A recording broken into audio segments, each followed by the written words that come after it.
You're listening to the Beans and Dice podcast, a podcast about how we game.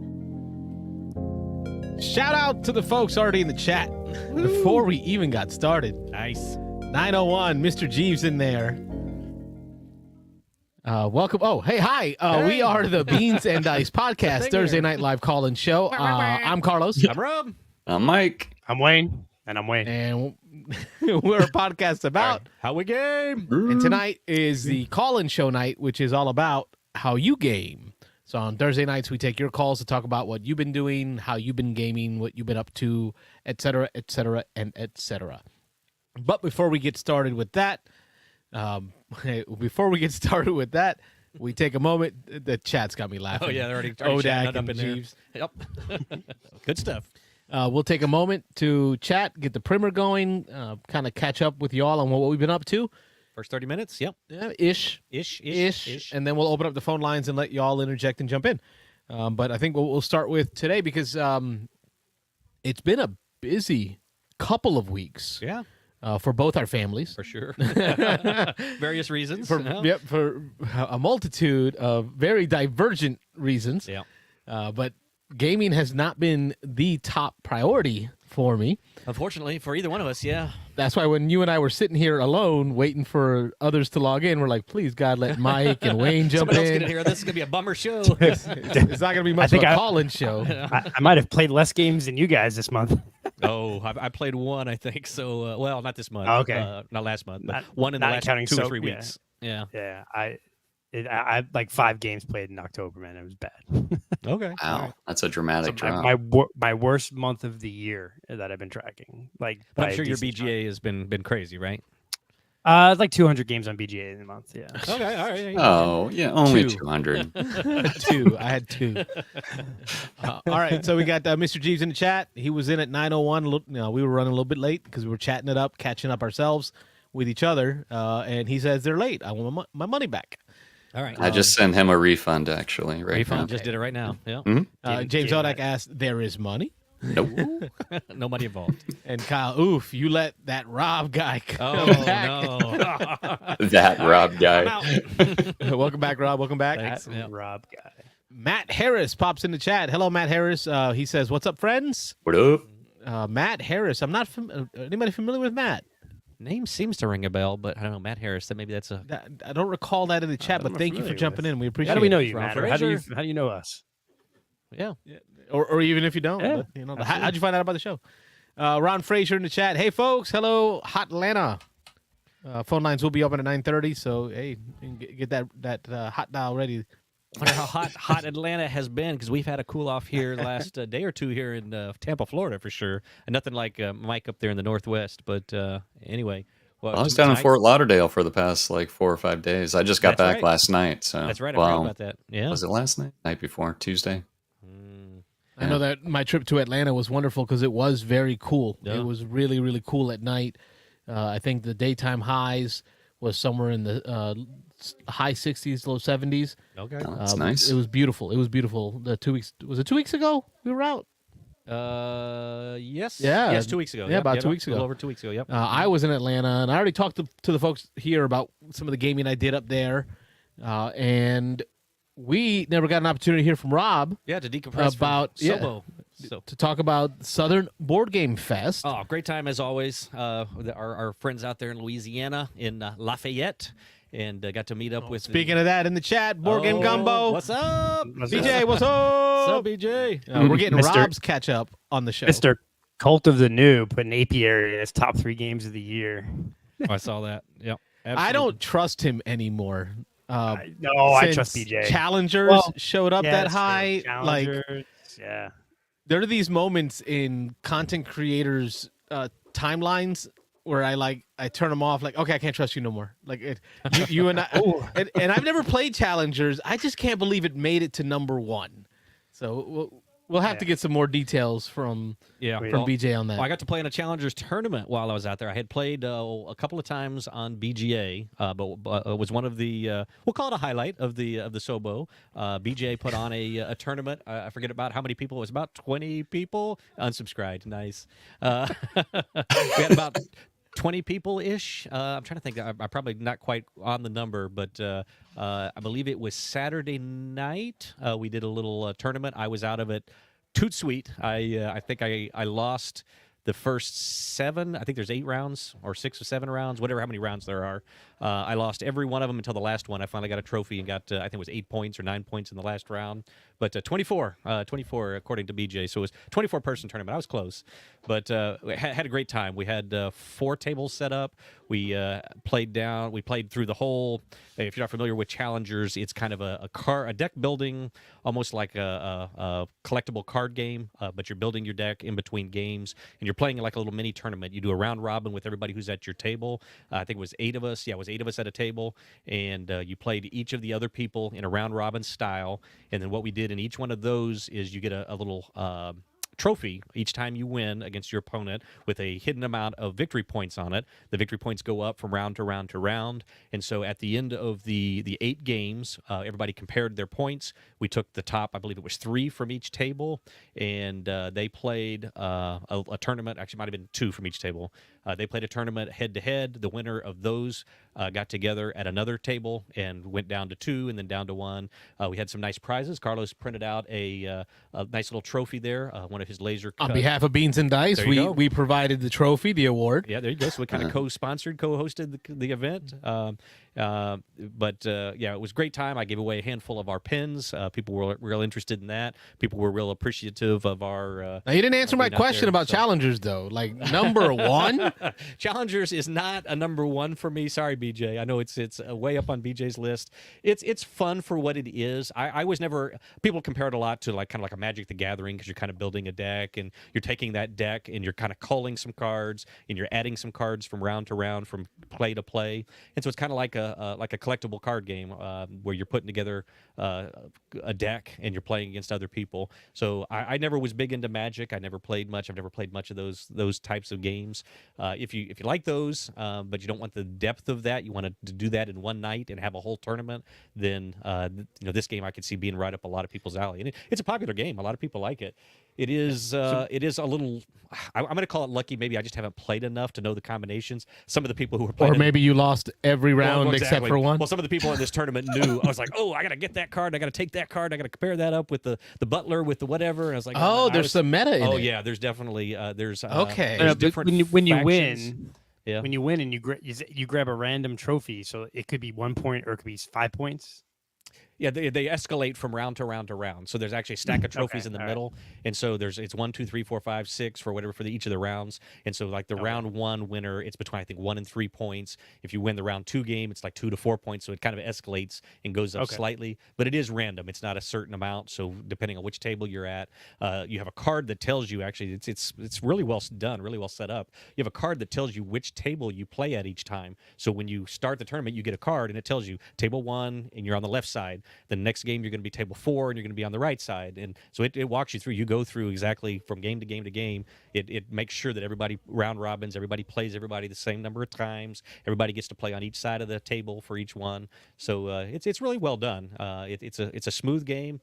It's quick. We did the whole tournament for 24 of us, probably in an hour and a half. Really? Yeah. 6 games? Yeah. So it goes quick. Yeah, it goes quick. That's pretty quick. I think BJ and I think on his show chatted about it. Like I've played it on BGA, I don't know, half dozen, 10 times, something like that, and I just don't get it. But I feel like this is the kind of game that. No, I feel I like agree. I didn't get it either. And BJ said, well, you played it in person. That's why it was kind of interesting, because BJ said that like this is the kind of game where like you really do need to play it in person. Like it loses something, because when you play it on BGA, it auto battles. Like you build your deck and then it hits go and it just does the battle, and you're like, okay, what just happened? I lost. Oh, great. Okay, let me go in the next round and building a deck. And then, but I'll tell you, for the wrong reason, that was probably I liked it better on BGA for that reason, because in this one I'm flipping my cards and I'm still getting skunked, and so I'm like, all right, now I'm having to flip cards and I'm losing every round. Okay, I would rather it's like dice games. As long as you don't have to touch the dice, you'll be fine. Exactly. I would rather the computer just play it out for me, tell me I lost, I move on to the next table. Now you're making me flip cards and do manual labor here as we go. But it's really, people compare it to War, the War of the card game, because if somebody flips flips a 4, then you keep flipping cards until your total is more than 4. Each card has special effects. They do different things. He says this one's normally worth 1 point unless you have a card on your bench that is a 3-point card, and now this card's worth 4 points. And so as you flip them, you got to read the text and see what they do. But you're just trying to break the number of whoever has the flag. They call it a flag that goes back and forth across the table. So if I put down a 4, my guy gets the flag. You flip cards until your total is more than 4, then you take the flag. Once you take the flag, let's say I flipped a 1, and a 3, I then squish all my cards together, and only the top card counts then. So my flag carrier is my 3 that was on the top. So I'm not now at 5. I'm only at 3, even though I beat the other guy's 4, or the other player's 4, because I flipped a total of 5. But then my hand compresses, and only the top card counts at that point. So now all the other person has to do is beat a 3. And so they may flip 1 card and flip a 5, and then now I've got to flip 4 or 5 cards, and you lose either by running out of cards or by you have a bench. As people are eliminated, you put them on the bench, and there's 6 little slots on the side of the mat. It's nice little neoprene mats that are I saw that. And you slide them in, and if your bench is full and you lose another one, you need to slot somebody, and you can't put them in because your bench is already full, you lose that way. So if you run out of your deck, or if you can't slot somebody onto your bench after they get eliminated, then you lose. But again, the games can be quick. I mean, they can be 30 seconds, literally. You flip, flip, and they, could last 2 or 3 minutes, but the games go quick. So I didn't quite get it, like Wayne said. I didn't get it either. Some of the people were brand new like me. Some people were really new. Again, they knew, all right, this card pairs up with this card, and I need this in my deck, and I need it to come out in the second half. And so there was definitely some stuff that was going way over my head while we were playing. But it was fun. It was a good time, and BJ did a great job of keeping everybody on track and keeping it moving along. So it was a fun time. Yeah. Anyway, so that's one of the games I played there at Sobo. I'm not going to get into depth about them. It's only like $25 on Amazon. Is it really? It's on my wish list. Yeah. I've been thinking about it. If you like card games, if you like that kind of stuff, it's. I don't know. Rob hammed it up a lot more than I expected. Like, he said a lot of things that piqued my interest. Really? He said things like, man. I was talking it down, and now you're all interested. that was talking it down? That sounded like you were hyping it up. You talked about the tournament organizer chart that sets up the pairings. It does, yeah. You talked about how fast each of the rounds went, playing 6 rounds, I think it was. It's quick. In an hour. Yeah. With 24 people. Yeah. You talked about the meta part of it, the actual deck building aspect, learning how the cards combo to build your deck. Yep. There's a lot of good things you said about the game. There's a lot of luck and randomness in that because, again, in between games, you're given there's an A, a My B, understanding, and a C you're deck. allowed to call any number of cards Yes. in between every round. Between games, you can get rid of 9 of your 10 cards if you want to just go down to 1 card. Obviously, not a good idea because if you run out of cards, you lose the game. Lose the game. So there's that. So you balance. have total control of building. Oh yeah, for sure.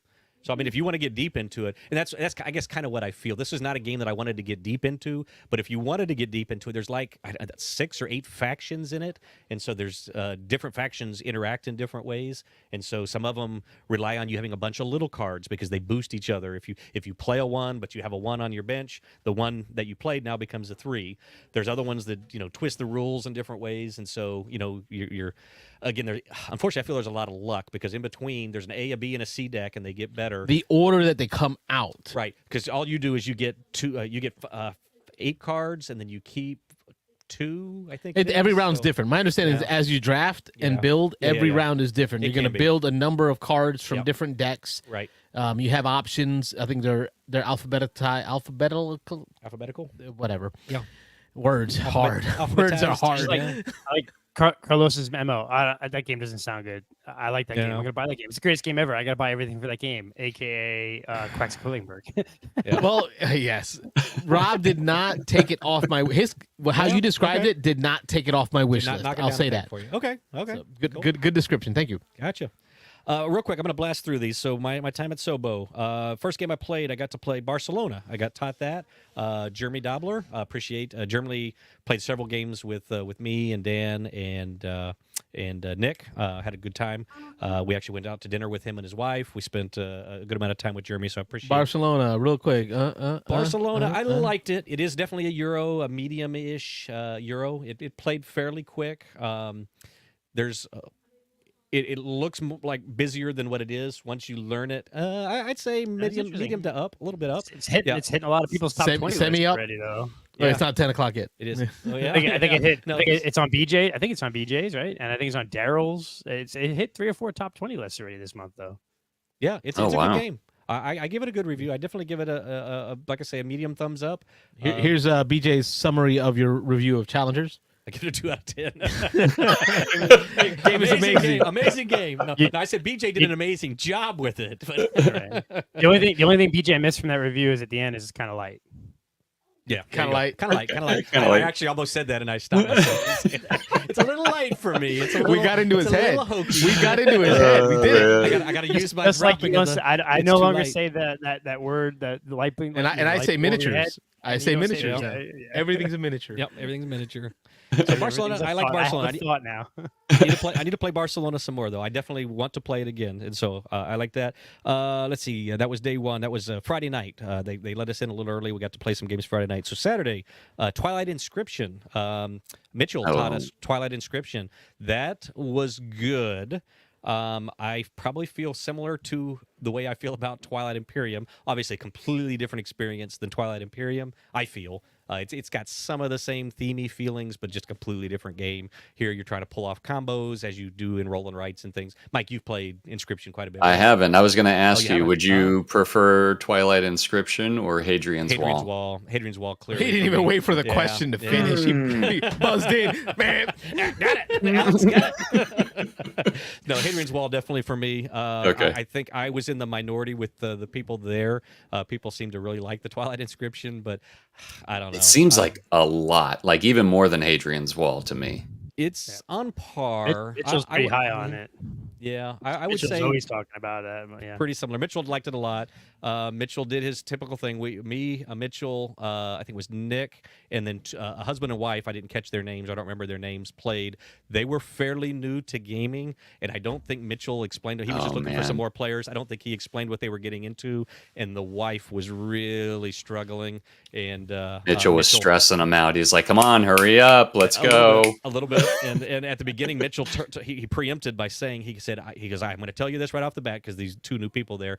I'm known for not going easy on new players, and I'm not going to go easy this time. time out. And- Was and this he like didn't. a coach teach? Like people signed up for a teach? No. This was just in the middle of the. It was early evening. There was a husband and wife that were kind of wandering. I think they had put down like a really, really light game they had just finished playing, and they just put it back in the library. And then he went over and grabbed them. I was like, oh boy, here we go. And so the husband liked it. It was over his head a little bit, but he actually said he was going to go buy it afterwards. He liked it that much.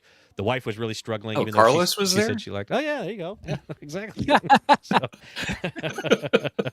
Anyway, but I liked it. I but buy everything. I go Hadrian's know, Wall. man. I go Hadrian's Wall. I think every time over Twilight Inscription. I'd No, play it again, but Hadrian's Wall is now on BGA, so we need to do it. You need to teach it to me. Oh, it is? it Yeah, might it's need on to teach BGA it to now. all of us. Okay, now I'm ready to yeah. learn. I haven't even cracked. I think I've cracked my box, but never played it.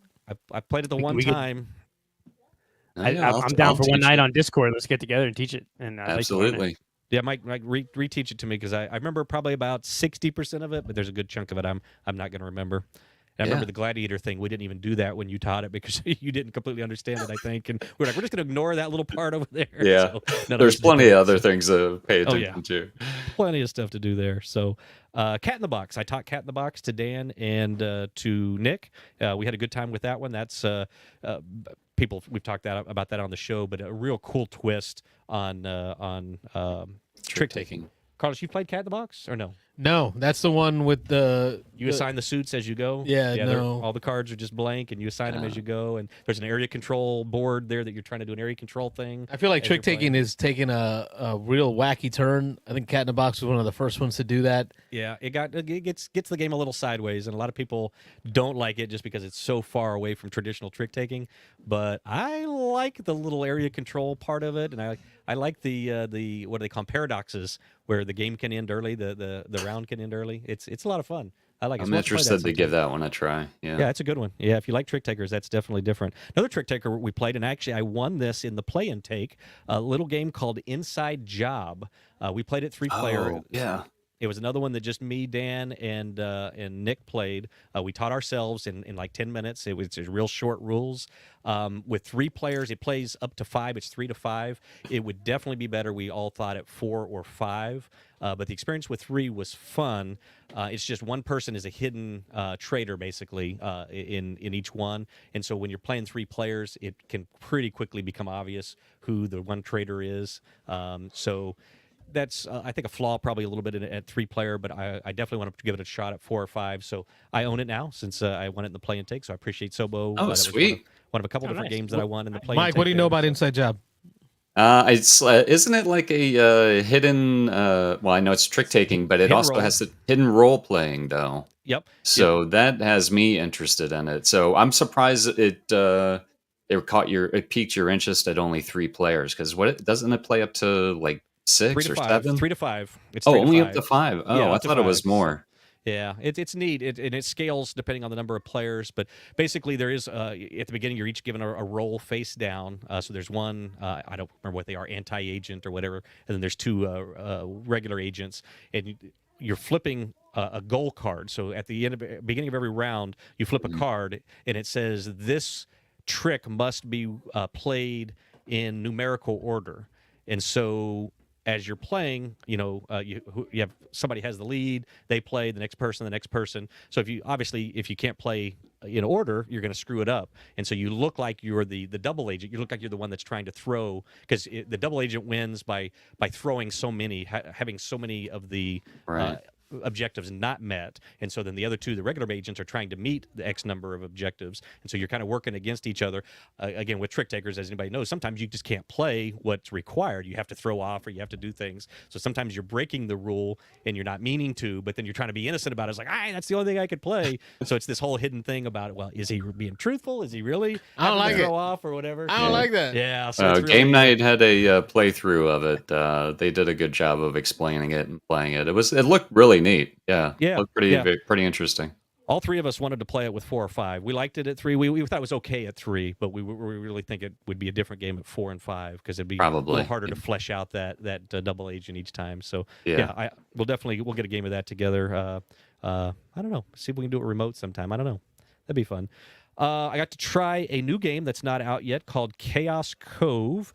This one is designed by, and I'm drawing a blank here. This is the guy who does brass. Martin Wallace. Martin Wallace. This is Martin Wallace's newest game. So I got to play his newest game, Chaos Cove. The 2 guys from the publishing company were there showing it off. They actually had co-designed another game that they had with them, and they are actually interested in being on the show, so I'm going to reach out to them at some point. They wanted to talk about the new Martin Wallace game and then their game that they did before. But this is Chaos Cove is a... I liked it. I didn't love it. It's definitely not a brass for me. It's definitely not up there. It is complicated. Let me start with one of the things that really struck me about the game is the game board. So it's a pirate setting. It's that these pirates have found a hidden island off somewhere that's unknown, and they've set up this pirate hideout. And so they've taken all their treasures back there.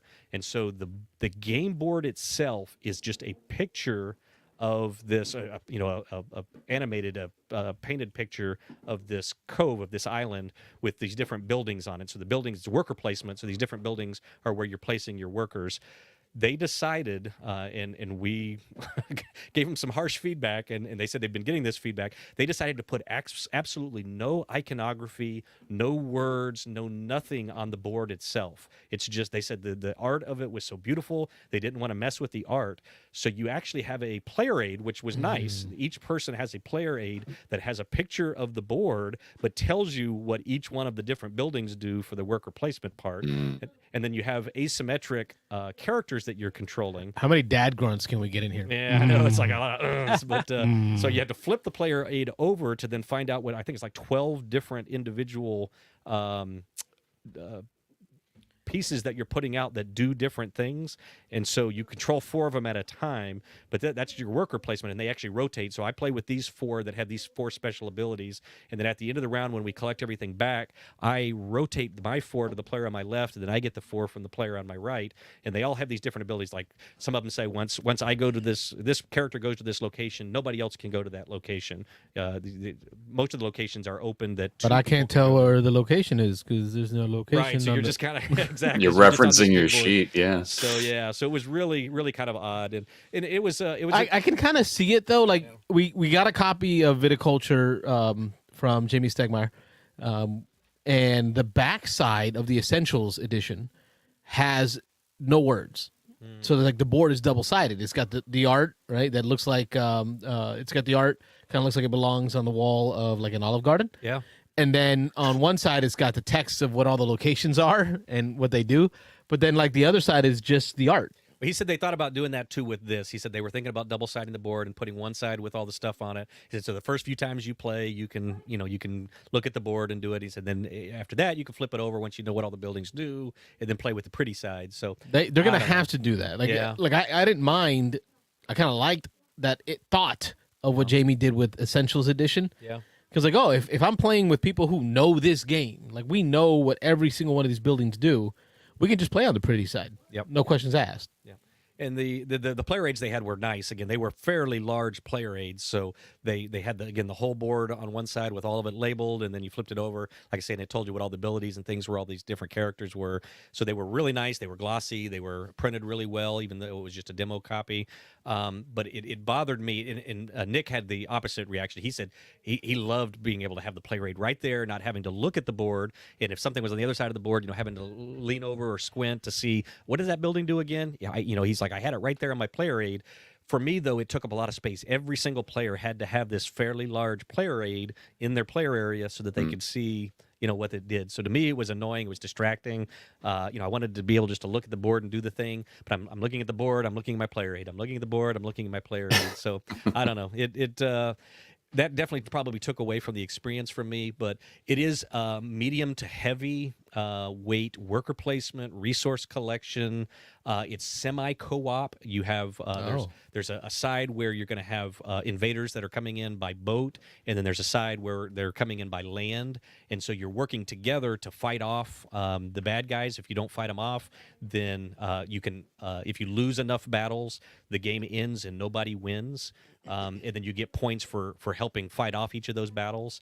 So it's a neat mashup of some different game mechanisms that I haven't necessarily seen together with that semi-co-op.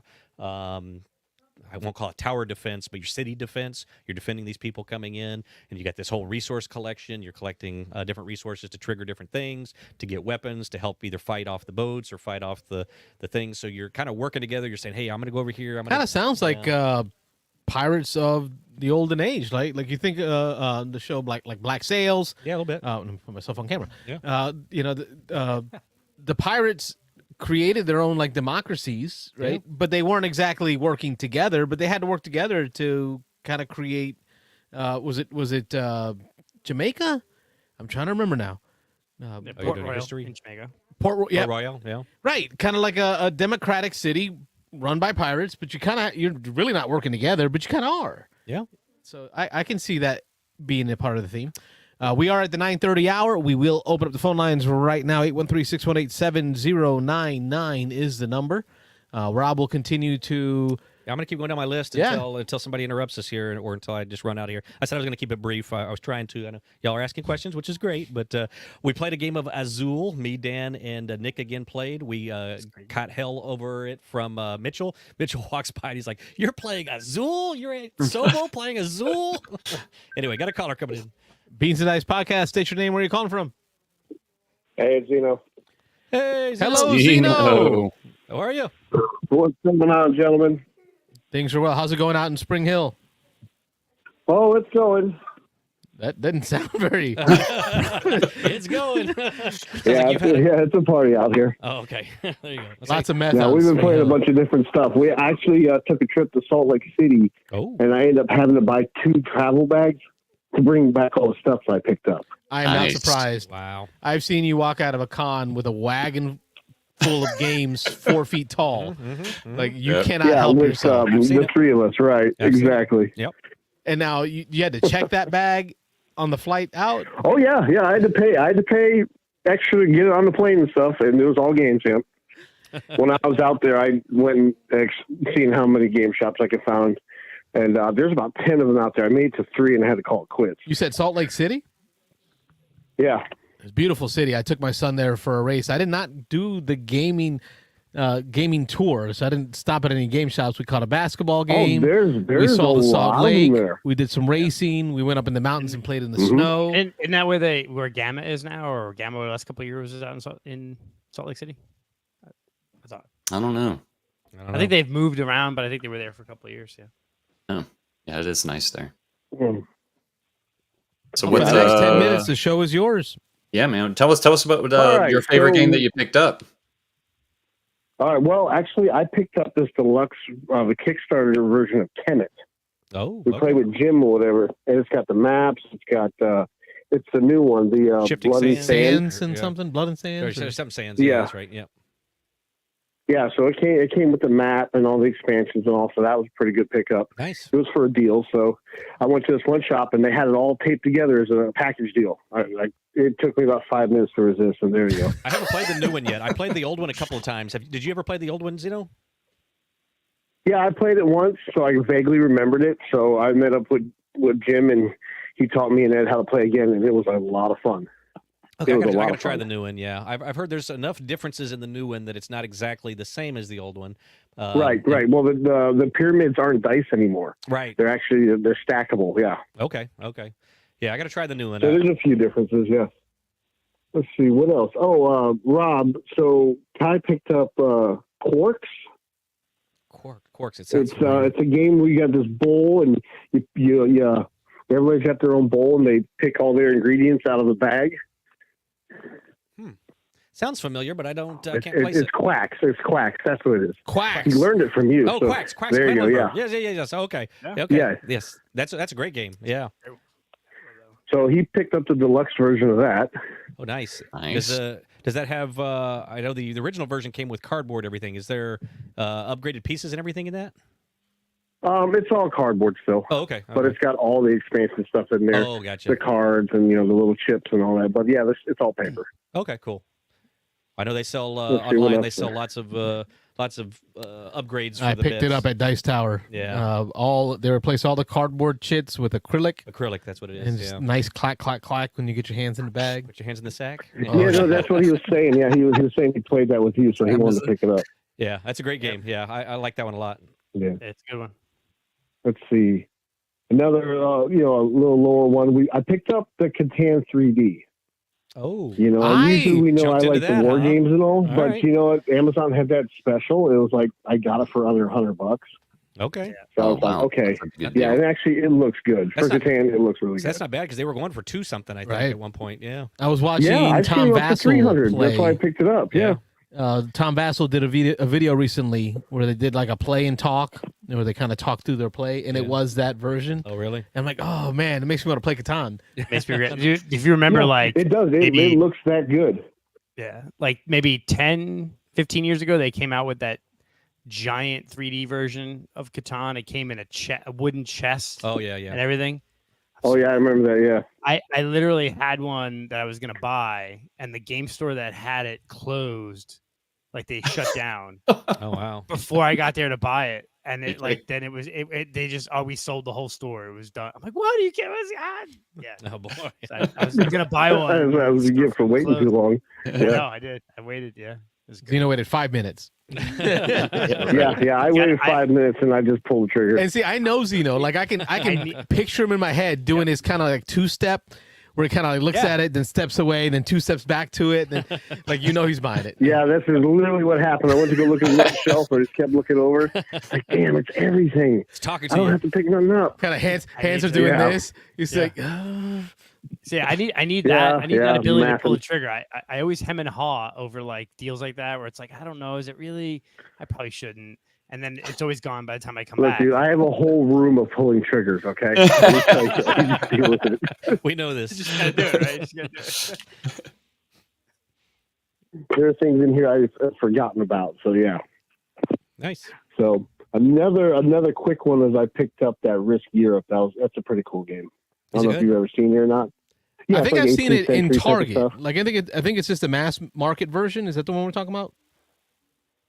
Maybe I picked it up. I played it one time over at the HMGS one time, the Huracan, Yep. and it was really good. So I found it for like $40. Yeah, because I think at Target it was like $60 or $70, which kind of kept me away from it. What people were doing well, were I found taking for the 40, miniatures from that game and using them in help me out here, Rob. The castle game we played with Mitchell Not between. after the Empire. Yeah. After the Empire, it uses little cubes to defend the castle, Yep, but yep. people buy Risk Okay, Europe yeah, I have played that. Yeah, and replace the cubes with the minis from Risk Europe They fit on there nice. Okay, cool. because they come in all different that's actually colors. a good idea. It's, go buy a second copy. Yeah. Well, it's at Barnes and Noble. They get like $40 a pop right now. Ugh. Okay. And then the last one, I picked up the big box. I had been debating for this one for a minute, but I ended up picking up ISS Vanguard. I'm not surprised. Mama. Jumping into that one. Oh yeah, me and Ed took like an hour to put it together. It's going to be big. And then I've already ordered the Close Encounters expansion, Nice. so that should be here next day or two. So you have a group already set up to play that? So I'll find somewhere. Okay. All right. Yeah. Well, Well, you I don't mean, really the need a back- full Rob- group. Rob was You throwing can do 2-player. That You was can Rob throwing solo a it. fishing line there. Another campaign game to jump into? Rob's I don't have like so 4 of them you're- going Yeah, on well, right now. we've got a few of See them, my- and then I we're got a trying to team get out there. a consistent group. So, so I figure, we ran through the Starcadia quest. I've got a couple of those like Core Space. I don't know if you heard of that one. Oh yeah, I've heard of it. Yeah. that's the one with Yeah, all the it's little it's all- punch out, like looks like diorama stuff Yep. when you're playing the game. Yeah. Yeah, it looks really good. The map in there's a material map and everything, so it looks good on setup. It looks like Cyberpunk. Cool. So, and then another game that you guys might want to look at, I picked up. I only opened this one. It's called Origins, the First Builder. Oh, Have yeah, you yeah, ever yeah. seen anything like that? That's one I wanted to Yeah. play. That was Yeah. huge for about 6 months. Everybody was on that one. That was all over the place. Yeah. Well, I've got a copy of it sitting right here on the shelf. Sweet. I Well, picked it up. we need to play that then. Sometime I'm going to try to set up a game day here pretty soon. We're going to try to see if we can get back to our second Saturday. If not, maybe pushing it a week or two. But we got to get back into our rotation here, the Beans and Dice game days. Yeah, I know we had Dice Tower, which took Yeah. away the July event. Then we started getting into Your Turn Closing, which kind of messed up our rotation. Yeah. And then Yeah. we had trips to Sobo and Atlanta, and Yeah. It's been busy. But we got to get back to that. Yeah. Yeah, even if we can't make every one of them, I got to get that back on the calendar. still, so- most importantly, we got to get the Christmas meetup. Like Oh, yeah, that's yeah, got to for be the sure. one when we do the Oh yeah. either the White Elephant Exchange, or Game something. Exchange, Yeah. whatever. Do something I was as we do I was each just year. gonna message on the Discord today about that. Like, hey, what are we gonna do for holiday? And I'm like, maybe Yeah. it's a little too early to start bugging these guys about it. I'm like, No. I'm gonna start taking No, that on. we've already started getting games for it. Yeah, we don't want this one. All right. Me and Kai already talked about it. I know. We get another war I know game, Zeno's can we win son. one? Yeah, probably. Zeno's son loves attending. Yeah. He's always excited to win something big. Yeah, I'm going to take that on though. I Yeah. posted in the Discord that I'm going to try to get that set up. Hopefully this month, if not no later than next month. So we'll get at least one in before December. But then we can start advertising for the big December event that we do every year. So yep, for sure. All right, Zeno, that's everything you So that's bought. it. What have you? Anything you played? I know yeah, Snap we've been Ships playing has Kemit. come out, and I know you haven't talked Yeah, about I any have a minis few of games. those. Have you been playing Yeah. any Snap Ships? No, I just bought some just because it looks cool, and I was waiting for the game to come out. I watched no, I like haven't 4 played any of that videos yet. so far of how to play, and Oh yeah. it's like X-wing, but with like Mhm. larger toys. Yeah. And as you build That's your what I saw, ship too. and you add missiles and stuff, you're actually literally Putting like them on taking missiles Piecing and it putting it on together, this ship. yeah. But it Yeah. uses resource management so your using energy to fire weapons, but that energy creates heat, so then you have to dissipate it. So you have cooldown periods. So you got to decide how to spend your energy and your resources. So it's a lot less luck based than like X-Wing, yeah. because you're having to really manage your systems. Okay, so almost like a BattleTech Mech Warrior feel to it. I'd like to try it. Okay. I'm surprised you didn't talk about any minis games, any war games. You went straight to board games. Well, I really, I played a couple games of BattleTech, but really nothing new on the miniature front. I've been just been hitting the board games pretty hard. Good. Nice. I've got this one here, which I've been sitting on debating if I want to open it. It's that Stars of Icarios. Oh yeah. I've got a copy of this Kickstarter sitting right here. Gloomhaven in Space. Yep. Yeah. So that's why I was like, I want to open that one or not, but it looks so nice. I almost sold it. It was like, God, it just kind of goes against my program. It looks too good. I'm like, I'm never going to play it. I like how you called it programming. Like, it's not my fault. It's in my programming. It's just yeah, pretty much. Yeah. Genetics.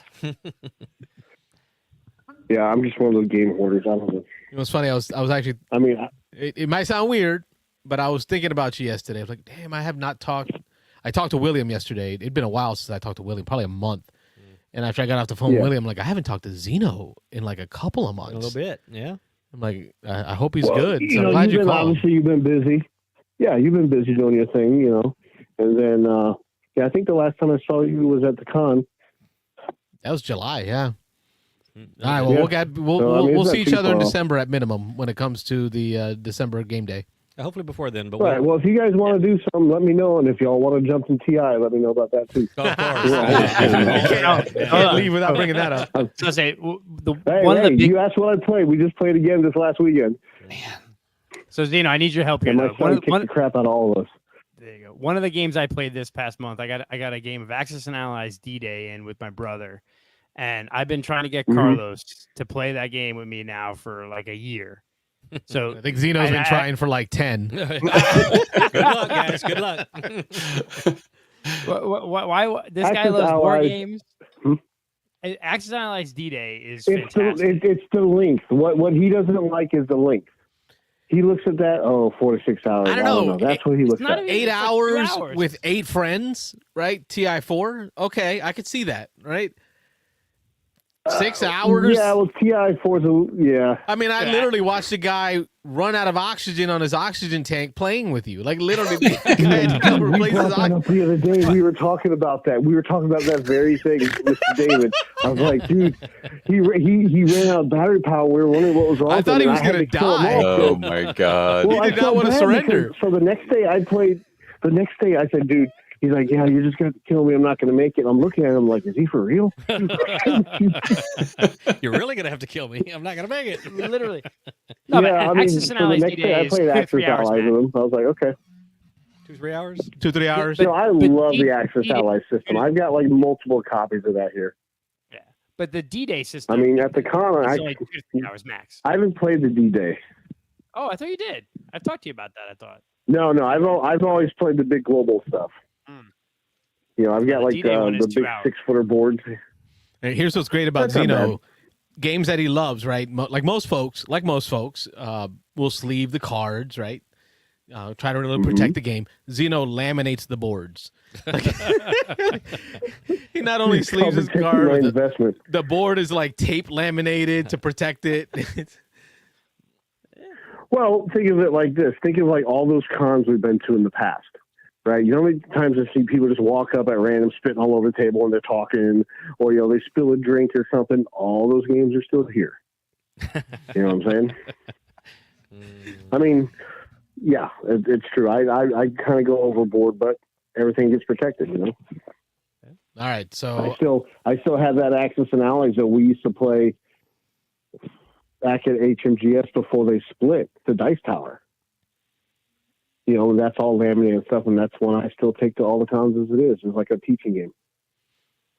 I will. Okay, so I'll give D-Day a try. That's Wayne. I see you on the D-Day thing. 2-3 hours, yeah. That we can do. That can be a Saturday. 2-player only. I see. Head-to-head?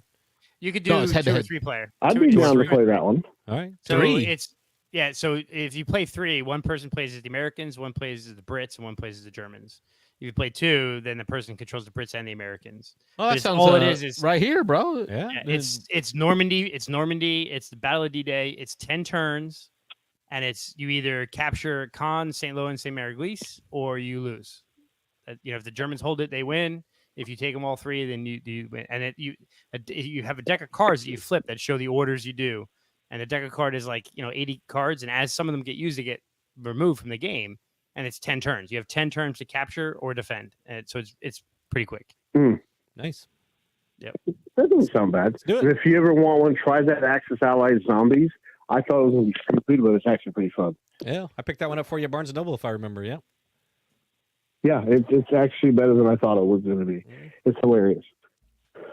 Nice. So, all right, gentlemen, I figured just let you know what we've been up to up here. I do appreciate it, Bobby. Awesome. Good to hear from you, Zeno. Very much. Have a all good right, night. guys, I'll see you later. See you. Night. See ya. All right, bye. Very nice. Yeah, good to hear from Brian. Rob, AZUL. Yeah, so I had to throw AZUL in there, even though that was Did you play the fancy side? No, we just played the regular. Oh no, actually we did. We flipped the boards over. That's what you're saying. Gray side? Yeah, with the gray side. We played the gray side.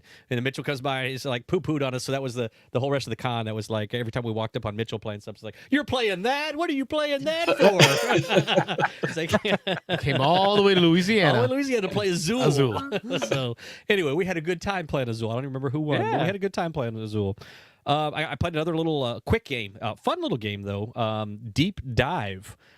This is a press your luck game where you play as a little school of penguins and you're diving down to the ocean depths, kind of pressing your luck. You can, as you go step by step by step, you can decide to go one layer deeper, and the points you get for going deeper are better and better, but there's more predators as you go deeper. So if you go too deep and you run into a predator, your penguin kind of gets locked up. They don't get killed or eaten. That's a little too graphic for this kid-friendly game, but they get locked up, and then if you have all 3 of your penguins get locked, you get to clear them and bring them all back, and then you get to bring back a token with you. But it's a fun little pressure luck. If you like little pressure luck games, played in probably 15 minutes at the most. We played it a couple of times, actually. We reset it. We played it with a couple of people we met up with there. Nick and I played it, and then I think Dan and I played it. So I played it with both of them at different times, and then we pulled a couple of people in, and everybody enjoyed it. A real light, fun little pressure luck game. What I think may end up being my game of the con, and is a very high recommendation for you, Carlos, and for playing with kids, but also playing with other adults, is a game I knew almost nothing about. Skulk Hollow, Skulk. Skulk Hollow is a 2-player only skirmish game. Very asymmetric. One of you plays like a monster. There's, I think, 6 different monsters in the deck. The other person plays these little animated heroes. There's like an archer and a thief and a warrior and a king. And you're got a real small board, real tight little board. It's like 12 spaces on this board. The monster starts on one side. Your people start spawning on the other side. It's a card game. You're drawing cards, and as you draw, like the thief, I can then pay some resources to play the thief, and then I get to put the thief on the board. And it's very much on the idea of the game. It was in my head and it just jumped out. It was based off an anime, I think, off of a thing, but it's these giant monsters. Attack on Titan. There you go. Attack on Titan. That's the one. You're climbing up. You're having to jump on the monster, and they have like 6 different areas on them that represent their 6 different types of attacks, and that you have to go and disable the different body parts to stop them from doing those different kinds of attacks. And then you have to beat the monster, you have to wipe out all the areas. So each one has a different number of hearts on it. Some of the areas may just have 2, some may have 4. So you've got to jump to that area on the monster. So you play movement cards to move around on them once you're on them, and then you're attacking them, hitting them and putting these things on. The monster can throw you off. They can throw you across the board.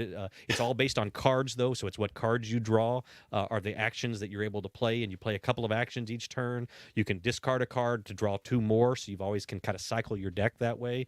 This game was outstanding. Dan and I played it, and we were blown away. We taught it to ourselves, and it took us probably 15 minutes to teach it, and it was a pretty looking game. The art is fantastic. The art was really good looking, very asymmetric, very. I've had this game in my doing the cart. same. I'm pulling it up now. I've had it in my cart multiple times, and I've passed on it every single time because I really was never sure about it, even though it got good reviews. 2-player head-to-head skirmish games, asymmetric. This is one one of the best I've ever played. Honestly, Oh, it boy. was really Wow. good. And Dan and I both said, I'm not going to speak for Dan as far as game of the con. I think it was my game of the con. It was really good. Oh, I wow. don't do Okay. skirmish games. I mean, we played what, Underdark, or not Underdark. What's the one that was based Unmatched. on the D&D? Oh, Tyrants. No, No. the there was a skirmish, the D&D based one. Yeah. Yeah, they had several versions of it. Gosh, I forget the name of it. Carlos owns one or two of them back behind us here somewhere. But anyway, it beats all those. It beats Unmatched for me. That may be heresy. Okay, I was going to ask that. I was like, we played Unmatched. We played 3-player at Dice Tower, and everyone loves Unmatched. But you think this is better? I think so. It's a very, very different game. Attack on Titan, I never was that interested in, and maybe it was the artwork. That's the art for me. It really weirds me out. This one is the art was outstanding. When Dan and I opened the box and the production on this, the wooden meeples that you have, everything is wooden meeples. It was really, really well done. I don't know what the MSRP on this game is. I wouldn't be surprised if it's high. It really isn't that expensive. Really, it Yeah. was really good. Dan, again, I'm not going to speak for Dan, but both of us played it, and we were like, "Oh boy, yeah, this is a gem. This is one we would pull out and play." We played the skirmish in less than an hour, and that was with the teach, probably maybe right at an hour with the teach, learning it on our own. It was really Asymmetric, good. so one player's playing the big baddie. You're right. One player's the big baddie. The other's all these little miniatures. Again, you can spawn them in. Each of the little guys, as you kind of see there, as you bring them in, they have hit point values. So the monster's kind of constantly smashing the little guys, and then you're having to regen them. You do have a lead character. I think it's a king or a hero that you have that he has to survive. If he dies, you lose. And then obviously the monster dies, the monster loses, and then you have a certain number of turns. You have to beat him within a certain number of rounds. Well, I say that, although we played the introduction scenario, I think there's 6 bad guys in the base box, and each of them have different win and loss conditions. So the game changes depending on which bad guy you're playing against. And so what you have to do to defeat him changes, what the bad guy has to do to win the game changes. It seems like there's a ton of variety, a ton to jump into in this game. And again, the art for both of us, for Dan and I both, was outstanding. We both were like, wow, this game looks good. The production was good with the little wooden meeples. The feel of the game, it was light enough that once we learned it, there's only a handful of rules and a handful of icons in the game, and you kind of just pick it up and you go. I mean, Damn it, Rob. Yeah, it was. I know. Sold me on this one now. This one. So, this one's good. I would have Skull never Hollow given right this now a on look. Yeah.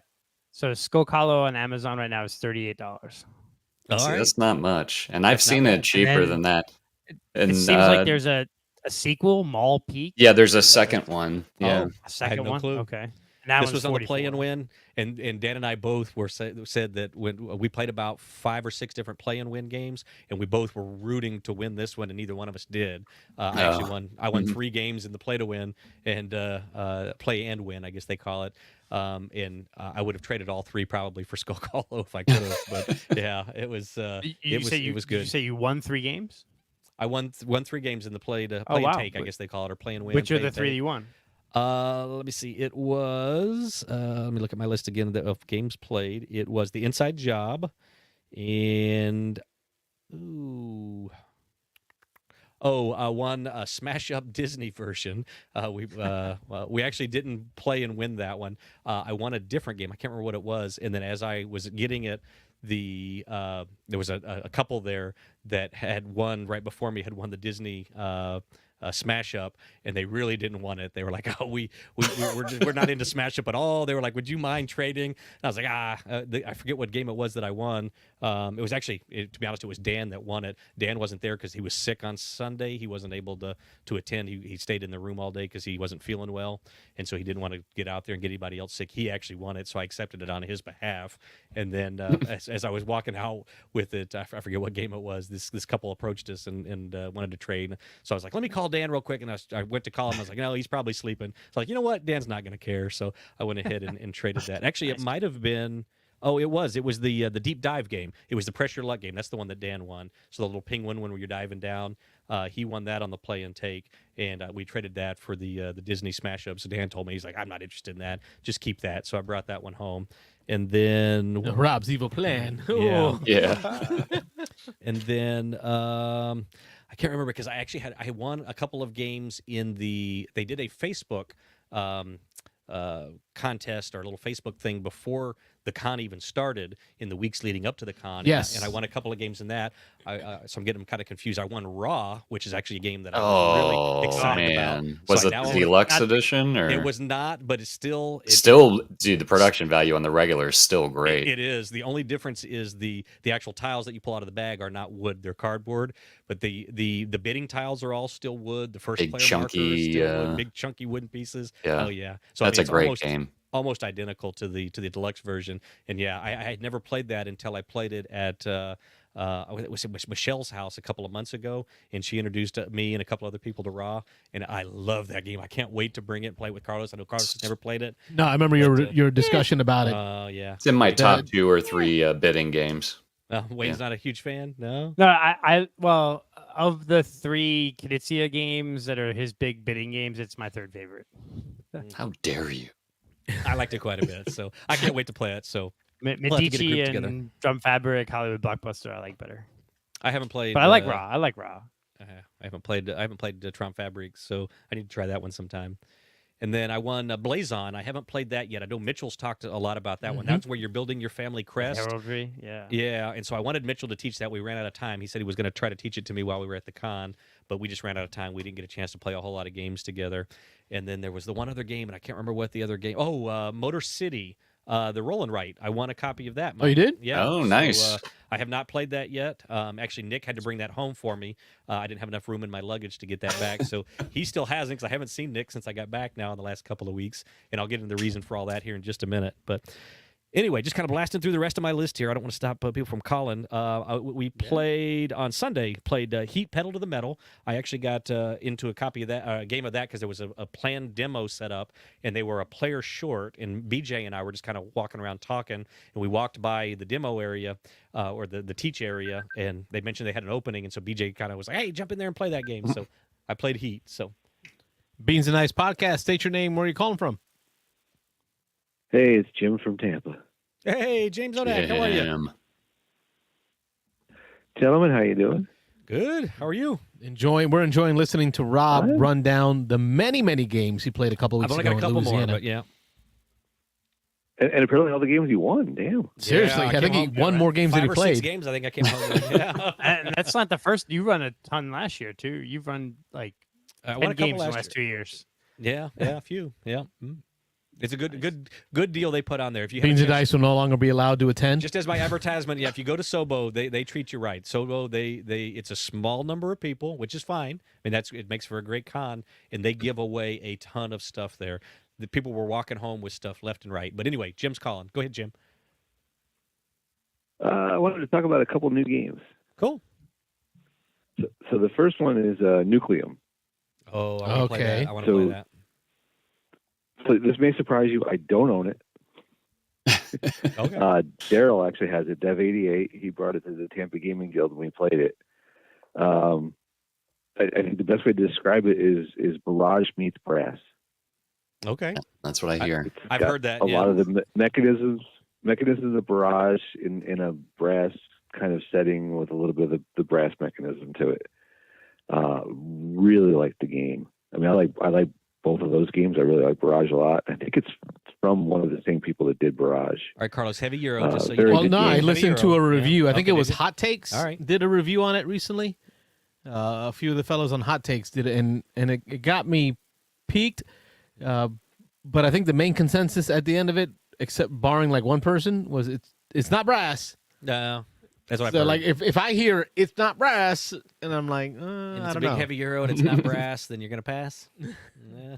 You rhyming today. Probably If it's more not Barrage I'll than pass. Brass. Okay, all right. More Barrage than Brass. Well, that disappoints me a little bit because I am a bigger fan of Brass than Barrage, but I still want to play it But for it sure. It's very, very intricated, very complex. Where you got to put together a lot of different plans and be flexible. Okay. Same mechanism Barrage, where you're kind of like building a system, but this is involving more trains and then more routes. And that's the part that feels more like Brass, where you have to establish the routes between your spots and put down tracks and get bonuses for the tracks. Well, I'm looking Like for it really the a lot. channel, the top 20 channel. everybody's top 20s. I'll see if I can't find Jim's most recent post. I want to see where he had brass on his list because that will dictate how much credence I give to him. Dropped off. It actually knocked brass off my list. All right, so Yeah. I can't listen to you. Then you and I are not the same. Hang up the phone. So just for the record, I've already told Daryl that when he gets tired of it and wants to sell it, I got first dibs. Okay. It made 19 on your list. I'm looking at your list now. All right. For you folks at home listening, we do have a Discord. So in the description of this video, in the description of the podcast, you can find a link to our Discord. We have what we call our top 20 played list, and it's your top 20 games of 2023 This year. for this year. And my man Jim Odak put his list on there. And I'll just give a quick shout out to Jim and run out his list real quick. Number 1, Dune Imperium. This gives you some context Yeah, Dune about Imperium. Jim. Yeah, number 1, Dune Imperium. Number Solid 2, number 1. Scythe. Number 3, Mosaic, A Story of Civilization. Number 4, Ankh. 5, Hegemony. Hegemony. Sure. 6, Barrage. 7, Lisboa. 8, Great Wall. 9, Cthulhu Wars. 10, My Father's Work. 11, Legends of the Void. 12, After the Empire. 13, Space Station Phoenix. 14, Clank, Catacombs. 15, Ark Nova. 16, Trajan. 17, Marrakesh. 18, Revive. And then 19, new to the list, Nucleum. And 20, I'm glad to see is still up here, Quartermaster General 1914. I'm a Quartermaster fan. So you folks at home, join the Discord, put up your top 20 games played in 2023, and follow along with us. All right, so Nucleum made it to the list, and it knocked. Did it knock brass off? Yep. The movement of Nucleum. So that made my list, and then Revive came back to the list, so it had dropped off and it went back. It zombied. And the two they knocked down. They knocked down Terraforming Mars and Brass off the list. Wow. Oh, rough. Oh. rough. Now Rob isn't listening to you I was anymore. a solid It's list, but 20. now I want to plug my ears. I was gonna say that is the lightest game on that list Clank, probably. Probably. Yeah, Whoa. Yeah. Clank. So Maybe Jim's a Quartermaster heavy gamer. General or Jim's a I Clank. heavy really like gamer. Clank. Yeah, Yeah. that's good. Yeah, you were definitely no light games for Jim. So No AZUL for So- Jim. No. definitely like Nucleum. So let's go heavier. So the second game I want to talk about is Voidfall. Oh, yeah. There's a lot of buzz around that. So I got to play that at SpielCon, which is Chris Federspiel's little con he does from the Tampa Gaming Guild. Unfortunately, the person who brought it and played it only set up and played the little demo intro game. Hmm. And I really liked it, but I didn't like it enough to put it in my top 20 until I play the full game. So one of the gentlemen at DGG just bought it, and we were going to play it last night, and he ended up getting sick and not coming. But looking to play that some more. But I think it's been compared to some games I don't understand. I think I really like Twilight Imperium, and I like what's the later version of that? Inscription. Dawn. The Dawn. First Light? Second version is called. No. Oh man. The other space game where you're doing exploring with spaceships and races. Not Zaya. Eclipse. Eclipse. Eclipse. Okay. So it's in between those two, but I think it's much closer to Twilight Imperium than it is Eclipse as far as time commitment and heaviness. Okay. What I like about it though is it has a lot of similar mechanisms in both of those games, but no dice rolling.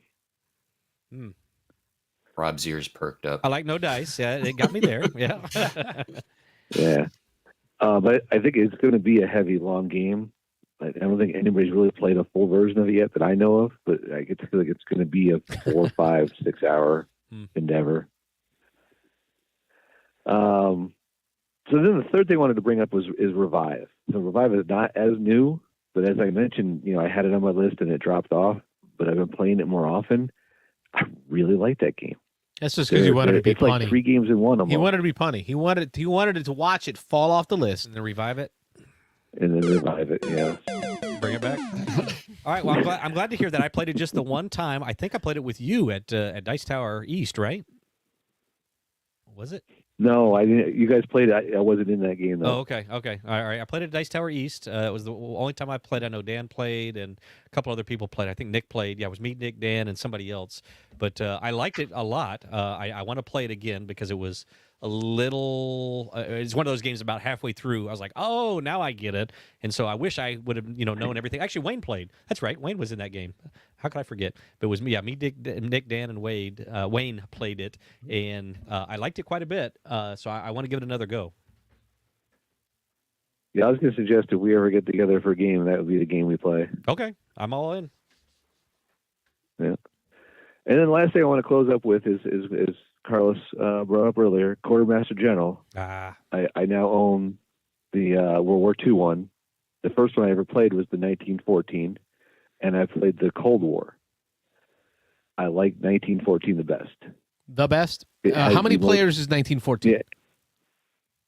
All of them, I think, could play up to 7 or 6. 6? No, I think they tend to have a difference in player counts. At least some of, like there's the new 2-player one. The World War II is there's the 3v3, and then I think Cold War is 2v2 or 2v3. It could be up to 5. Up to 5. Yeah, they have like different player counts, which is interesting to do that in the line. Yeah, like similar mechanisms, different setting, and a different player count. That's weird because if you get a certain group of people who like to play those games, then it could get unbalanced. Well, I like that because if I got 6, we'll play this one. If I have 5 of us, we'll play this one as best at 5. It's just you and me tonight. But if you got 5 who want to play through Eastern Front through the whole series, then you got sorry, you can't play this one. Yeah, this is 2v2. All right, so you played the World War II. 1914 was better for you. I haven't played 1914, but why though? 1914 has the so they all have a little bit of mechanism where you have to prepare a card. Like the 42, you prepare some of your defenses and whatnot. Right, the face down cards. Yep. Cold War, you're only preparing your weapons of mass destruction pretty much. And I didn't kind of like that so much. But 1914, you literally have to prepare cards for everything. If you're going to attack, you got to make sure you prepare cards with attack. If you want to be able to defend, you got to prepare cards with defense. And then you have espionage, which you have to prepare for. So it's a lot of deep, long-term strategy planning. Which kind of makes sense. Which is what I like about those games the best. The World War II was faster. World War II was more aggressive, more movement. Right? An invasion from England to France all the way to the Germany. Whereas World War I, 1914, I think the front line stayed the same. Like all 10 years that war went on? Like that's the same damn front line. So everything was more methodical, very difficult to gain traction, very difficult to get movement, slower. So it kind of makes sense with the theme. Yeah. Interesting. But all of them don't require dice rolling, which is why I like them all. Yes, that's definitely a plus for me. I enjoyed the one. We played. Which one did we play? We played World War II. Yeah, World War II. So I like that quite a bit. But yeah, I'd be interested in exploring more of the line. So especially after playing his follow-up, Lord of the Rings, the card game. Oh yeah, that was great. War of the Ring, the card game. War of the Ring, yeah. That's one I want to try. Yeah. I want to That's a good one. Yeah, really good. Same designer. Have you played that one, Jim? Yep.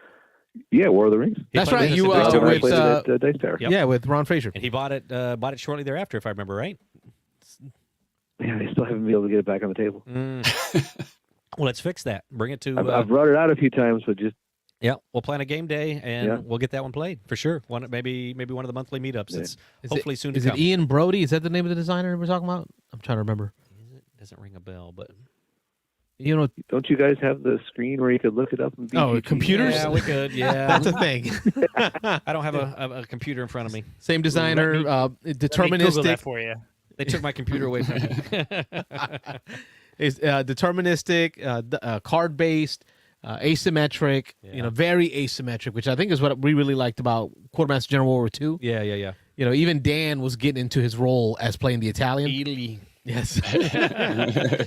Helping everybody out. Supplier. Yep. Yeah. Great call. Cool. All right, Jim. And before I end with you guys, Dune Imperium Uprising is, I think Diego got his, and I'm getting mine Saturday. It's really kind of a controversial game. Okay. So everybody's kind of like I've only heard good. hot and cold on it because Really? I watched the Mr. Beast Well, I think thing. the game was good. Everybody's just kind of upset that they're not calling it a second edition. They're calling it some right. standalone. Yeah. This that. Well, whatever. Bull Yeah. crap. We're after 10. We're after 10 bullshit. Yeah. There we go. It is after 10. Yeah, you can go there. Because it is kind of a second Yeah. edition. Yeah. Is it though? I see it as a It's second almost the edition. exact same gameplay, and they It's the added a same couple game. of different games. It's the same game. Different stuff. But aren't They you supposed to be changed able out to the mix tanks them for sandworms? They've added spies. You can add the expansions to the new one. to the yes. base game, right? Yeah. Just the expansions. You can kind of add. You can kind of add the expansions. You add bits and pieces of them. You won't add the whole expansion. Oh, really? That's the part. That's the part that irks me. I think they're just trying to get the best of both worlds, so people still buy all their products. Well, it is a Why business. I have no but, intention on buying the new one. I have the base. I have Dune Imperium with the Yeah. expansions. I'm good. I don't need the new one. Like, it's a great I'm game. on the fence. I own the regardless. base game original. I don't own any expansions, but I probably will just dive into the expansions and just stick with the original. But yeah, I don't know. Yet Wayne, I don't see I'll let you know. I don't see Dune Imperium on your top 20 for 2023. I have not played it yet this year. We should fix It that. would been a be long year, easily. It's been a long Fix year. that I just too. Yeah. yeah, I need to fix. That's the one game this year that I'm regretting have not played yet We got 2 months. because it would easily be in my top 5, top 3 probably. Yep. I'm sure it's on my list. I got to look over I'll my be shoulder. sad because Crusaders will get knocked down. That makes me sad. We gotta get that. Well, if played you want to before play end the of year. new one, the Uprising, come to Tampa Gaming Guild Wednesday night. All right. I got it number 8 on my list. I might have to. I need to get it played. We still need to get a game day there. I wonder what their December looks like Yeah, I don't know. Yeah. We can look into for that. the Christmas / game day. All right, we'll figure that one out. Yeah. All right, Jim. Appreciate the call as always. All right. Yeah. Great call. Have a good night. Welcome back, Rob. Thanks. Appreciate it. Thanks, Jim. Night. Yeah, I mean, they really All right, Rob. should have just called it a second edition because it really is just But it's the same I can base. see- They added sandworms and spies, a couple of it, but it's 90% the same game. I can see where they're coming from though. The moment you say second edition, all the old copies Yeah. go for sale. Like Maybe, we will yeah, buy yeah. a new print Well, version of 'cause that. they want people to buy Dune Imperium, the expansions, and this, right? So it's See, but like churning. here I'm looking at Dungeons and Dragons, the board games, the dungeon crawl games. Yeah. There's like 5 or 6 in that series, right? And they're They're each all a little basically bit the same. different, and you can mix and match pieces, right? I can bring the Yeah. dwarf from this box into that box to see how he does. They didn't call it second, third, fourth, fifth edition. yeah. They just I they feel gave you. it a different theme and a different title. Different way to play it. A slightly different way to play each one. So I can see why they chose not to go that path. Because the moment, when I had Descent first edition, they came out with second edition. What did I do? I chucked all my first edition crap. It's in the garage somewhere, and picked up second edition and never looked back. You would never see me want to buy a copy of first edition. So the risk of calling something a second edition is no one's ever going to buy that original one again. Beats and Dice Podcast. State your name. Where are you calling from? Hello and good evening. Happy Thursday, gentlemen. This is Nick from Wesley Chapel. Mr. Oben, how are you? Nick. Right? Outstanding. Hey, Mike. Rob, it's good to have you back on the show. Appreciate it. Tell you what, I was there. I was witness the moment that you fell in love with Skulk Hollow. Oh, yeah, I told you about I don't know if I heard you gush over a game on the show like that in a while though. Yeah, I got a little carried away there. Yeah, And it's good. it was a good game. Sad I missed it. Yep. No, yeah, but welcome back. Good to have you on there. Good show so far, guys. I like that you got Jim cussing after 10. Oh, That yeah. was nice. There you go. That was good. Yeah. Gotta let him fly right after 10. You could take Jim out of Chicago, but you can't take Chicago out of Jim. Is that what- That's right. Since we're touching on Sobo, Nick, what was your game of the con there at Sobo? Oh, I did talk about this a little bit last week, although I didn't do a game of the con, I don't think, other than to point out, here, actually, I was working on my top 20 because I realized that of all the months, I really should do one because I went to a board game thing. Yeah, so Barcelona, one of the first games we played. Yeah. And I did talk about this last week a little bit, but Barcelona, I really enjoyed. I liked Jeremy's teach of it. I liked the play. I really liked Challengers event. The game, there's not a ton to it. Right. But as far as an experience put on by the con, Challengers actually there isn't even a close second. I think BJ did an amazing job coordinating 20-some people across 4 different tables, playing simultaneously, making sure everyone knew the game and stuff. It was a really well-run event, and it was a lot of fun. So for 2 different reasons, those 2 games were certainly highlights for me, Barcelona and Challengers. Nice.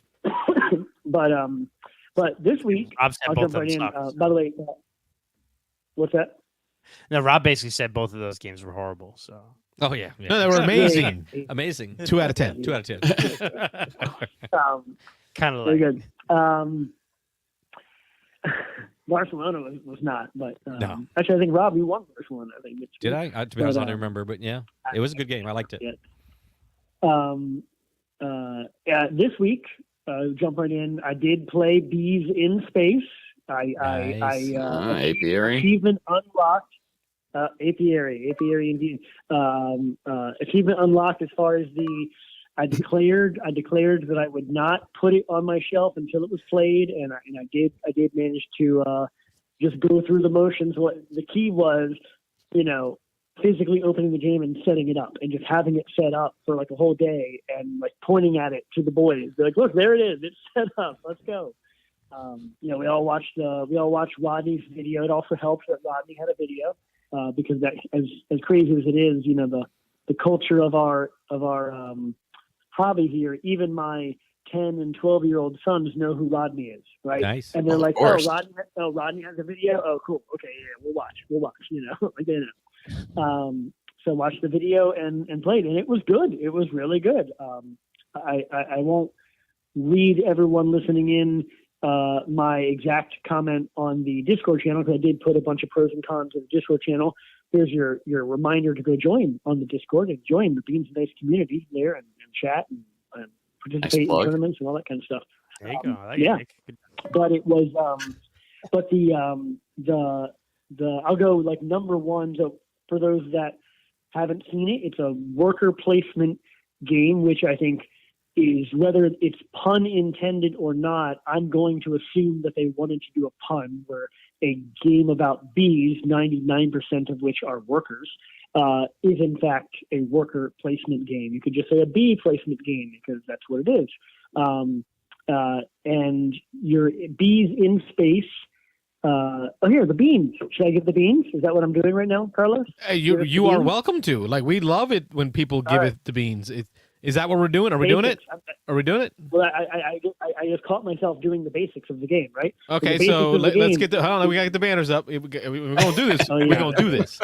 We're gonna do this. Oh, there's my man, my engineer, getting the banners up. All right, give it the beans, folks. Here on Beans and Dice, when we talk to you about games, we talk to you in the format of the beans. The acronyms BEANS. B is basics, E is enjoyment, A is aesthetics, N are the negatives, and finally the summary, where we tell you whether to buy, try, or deny the game. My man Nick Oben from Wesley Chapel, Florida, on the line, talking to you about Apiary. Give it the beans. Yes, sir. All right, very good. B for basics, and you can actually remind me all the letters. B for basics, though. It is a worker placement game featuring bees in space, where each player is running an asymmetric hive. So the bees still function like bees. You're building a hive. You're looking for pollen and water and fiber. You're trying to make honey. It's a resource management game. So as you take actions throughout space, you are doing that to explore areas.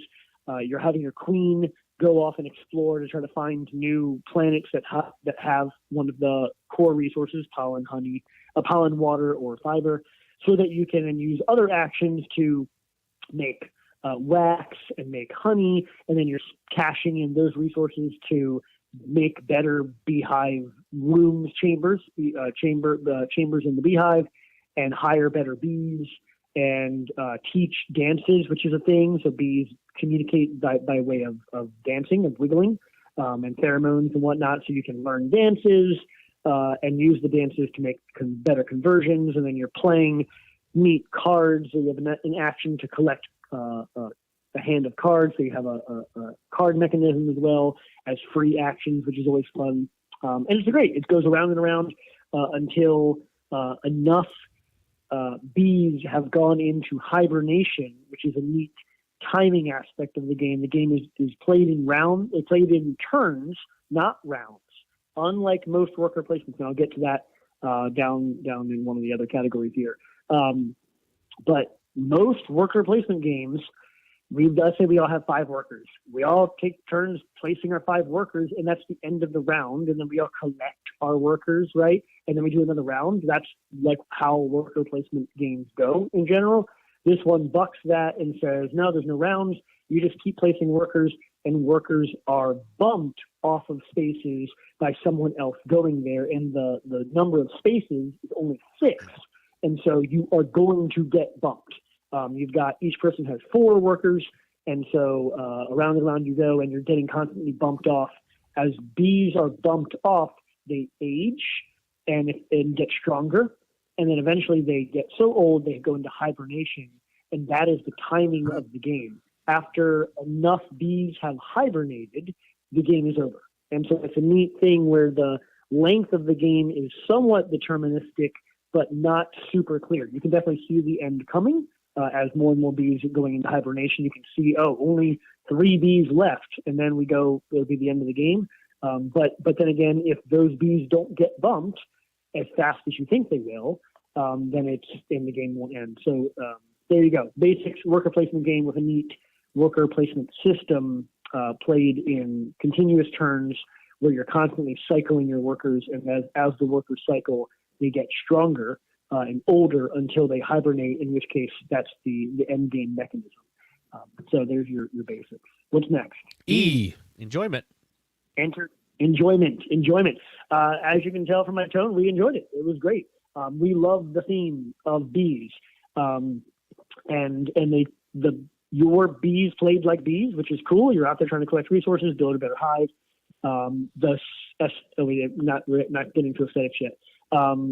Yeah, I mean, it was definitely fun. I mentioned this here. I'll talk about this. There were no bad turns. That's always a big thing to look for, right? There's no turn where it's like, man, I can't do the thing I wanted to do, which is a calling card of worker placement games, actually, right? Like if Mike blocks the spot I wanted to go to in a game of viticulture, I can't believe you went there. I needed that spot, right? And now I have a bad turn. Oh, bad. Sometimes a bad few turns, right? Because that can lead to not filling in order, not aging that grape, not et cetera, et cetera. Very painful. Here, because of this neat system of bumping, Mike goes into the conversion spot. Great. I'm going to go there too. I'm going to bump his worker out, which does make it more powerful for his next turn, right? That's the payoff, but I get to do my turn, right? My turn is unaffected effectively. And so no bad turns. You can always do the thing you wanted to do. The variability of what power workers you have and where people are going and what system they're building is the neat race here, because it is a race. You're trying to build the best hive as fast as you can. And you kind of want your bees to be the ones leveling up and hibernating, because when you do hibernate your bee, you get a one-time bonus. So it's like it's a race to, as my bee hibernates, I get to cover up a one-time bonus that now only I get. And when those bonuses are all gone, that's the end of the game. So the more your bees are the ones doing the hibernating, the better you're doing in the game. But of course, you got to spread out and do all the actions if you need to. So a lot of fun there. No bad turns. Most of the turns are small and fun and fulfilling. Like, yep, you get to do the thing you plan to do. And then there are definitely a few witness me moments as well, where you can cascade. You can actually bump yourself off, causing, like, maybe you take a really cool action and you cause one of your other bees to hibernate. So you take another action, which lets you instantly buy something, and you have that witness me moment, and you play a card, because the cards are always free actions. And like, I have enough to do this, and blah, blah, blah. So every player, I played it at 3-player, all 3 of us definitely had at least one of those kind of turns where it's like, I'm going to do 4 things. Watch how I go. So it's pretty cool. So yeah, a lot of enjoyment there. Aesthetics. Aesthetics. It's Bees in Space, a game published by Stonemaier Games, known for not cheaping out. So the aesthetics are all solid. If you're into Bees in Space, obviously the artwork is all original and kind of fanciful, right? You've got these futuristic-looking giant bees in spaceships or in spacesuits. They're building out neat space hives. Definitely pleasant to look at there. The components are relatively simple. It's cardboard and tiles and big stacks of cardboard tiles. Actually, it's all hexes, of course, right? The original masters of constructing a network of hexes, the bee, right? The honeycomb, that actual thing that all this is based on. You're building that. Hexes is what you're building your hive out of. And so it looks really great. You're building out this cool thing. And the workers are a really neat looking at that. Imagine, what's the game? Tiny Epic Western does this, but imagine a four-sided die, but it's a rectangle that looks like a bee, right? So it's like aesthetically look. I don't know if you bring it up there. Yeah, we have it up on the screen. But for the folks who listen to the side, show, great job describing it. It's more of a cylinder, right? Four-sided. Right.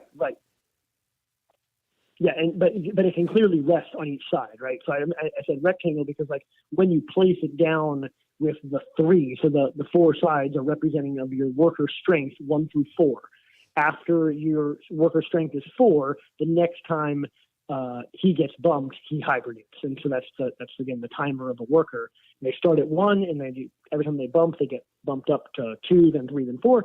So when you place a worker down on the 3 side facing up, it stays there. So it's effectively a rectangle because it'll stay in place, not going to roll around. But yes, aesthetically, they smoothed out the edges enough so that it looks like a little like space bee, like a bee in a spacesuit that you're placing down. So that's cool. There's one other mini, the Queen ship. It's fine. So yeah, the aesthetics are good. It's fine. This is not a crazy expensive, huge game. It takes up some table space, but we played on our normal breakfast room table, gaming table, so not like a big, 8 by 4 foot big game table, just a regular breakfast table. And the 3 of us were able to fit easily. So that's nice, beautiful. Nice on the aesthetic. Yeah. And then N for negative. So any negative experiences? So and I've kind of beat around the bush on a couple of them, talking about the positives and the aesthetics. One negative I'll have is it's kind of a negative.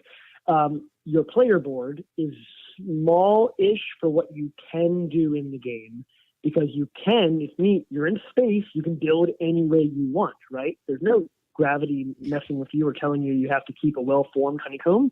So you can build like in a straight line for a while if you want and go off your player board, and the rules make it clear. You can do that.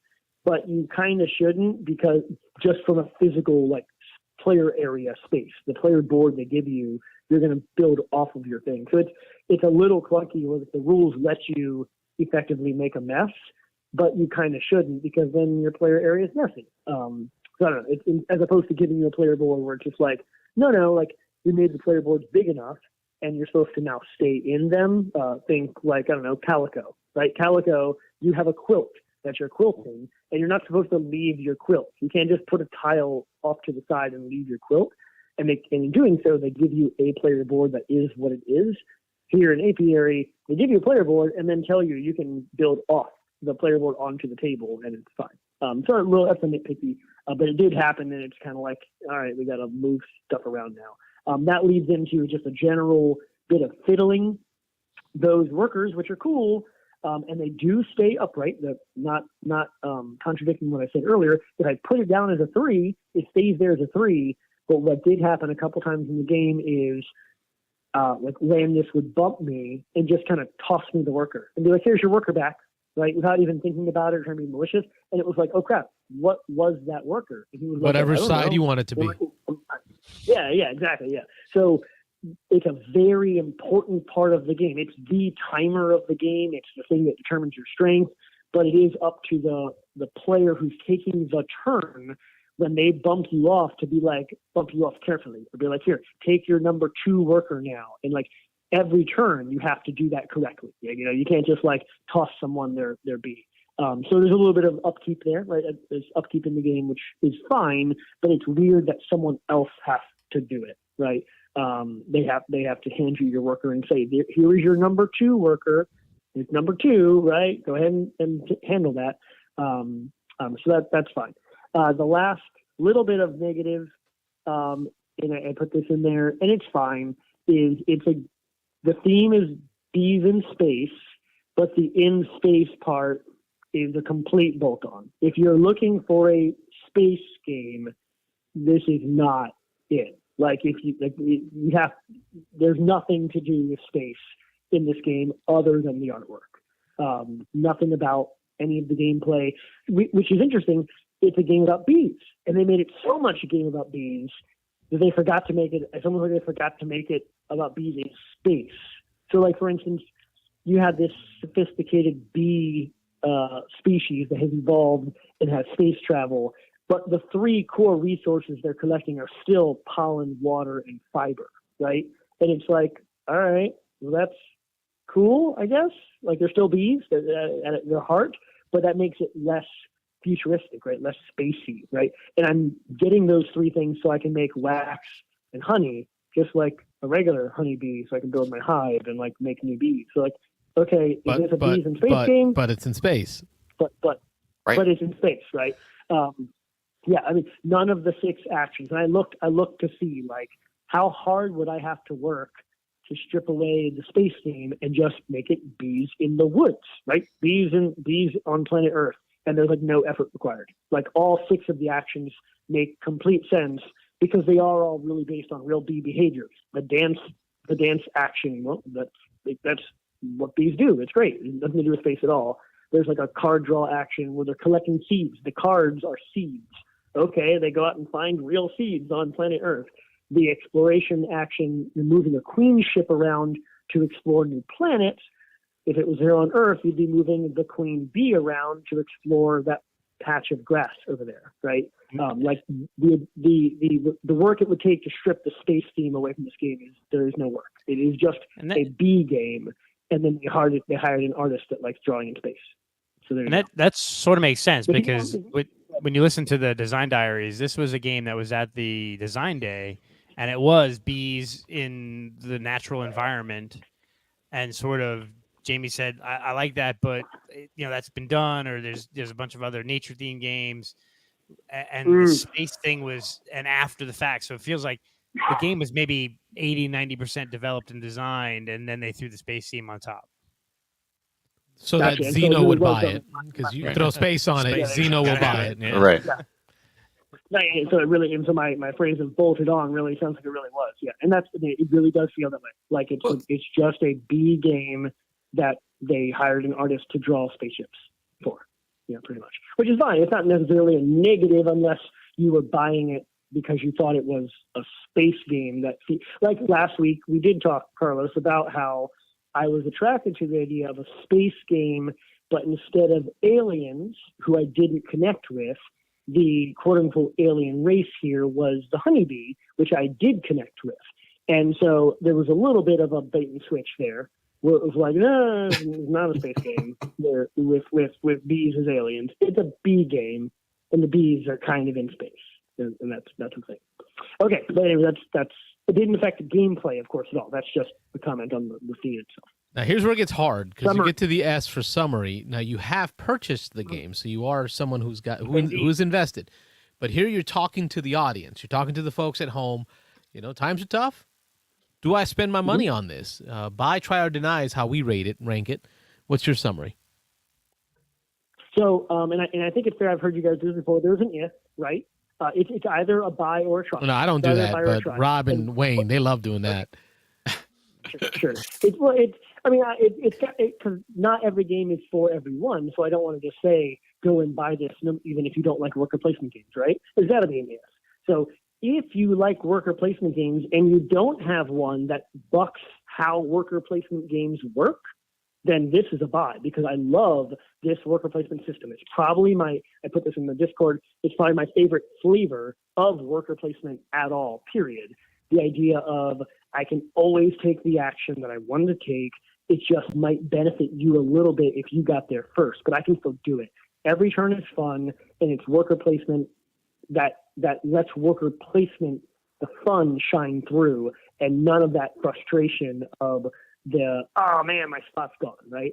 So if you're into worker placements and you don't have a game that already does that, then this is a buy. If you are not big into worker placements, then it's a try, because it does something novel. It does something neat. There are other games that do things like this. In fact, I want to say there's even another Stonemaier game. Didn't we just play this at my house, Rob? With Euphoria? Sam? Euphoria. With the dice. Euphoria. Yep. Had the dice bumping, right? It has Right. the dice bumping. Yep. And now that one, though, if you bump people's dice, you might be screwing them over, because they have to roll them, and if they roll poorly, I become then enlightened. something bad happens, right? Yeah, something bad happens. Here, I like this better. I'm bumping you, and you benefit from it. Like, you got to the good spot, and so now you get to get a more powerful worker for the next time as I bump you out of the way. So yeah, I think this is my favorite system of worker placement that I have played, and so for that reason, if you like worker placement games, then it's a buy. Otherwise, it's a solid try. Very, very, very nice game. Okay. Sweet. Stegmaier's you big go. on those positive interactions, so it feels like that really comes through in this game. He talks about no bad turns, no negative feelings. Sounds like that's a strength of this game. For sure. Boom shakalaka. Well, thank you very much There you go. for the giveth the beans. I always, yeah, my pleasure. I didn't take 50 minutes like last week. What else? Anything else? I'm done. No, up to you. You're the host when you call in. You gave me free content. That was my one. I think I only play this week. We were supposed to play Frosthaven last night. I don't know if Robbie showed up crying that we didn't get the game in last night. But I played Jaws the Lion today, so I made up for it. oh, perfect. There you go. He's got to get the training wheels back on.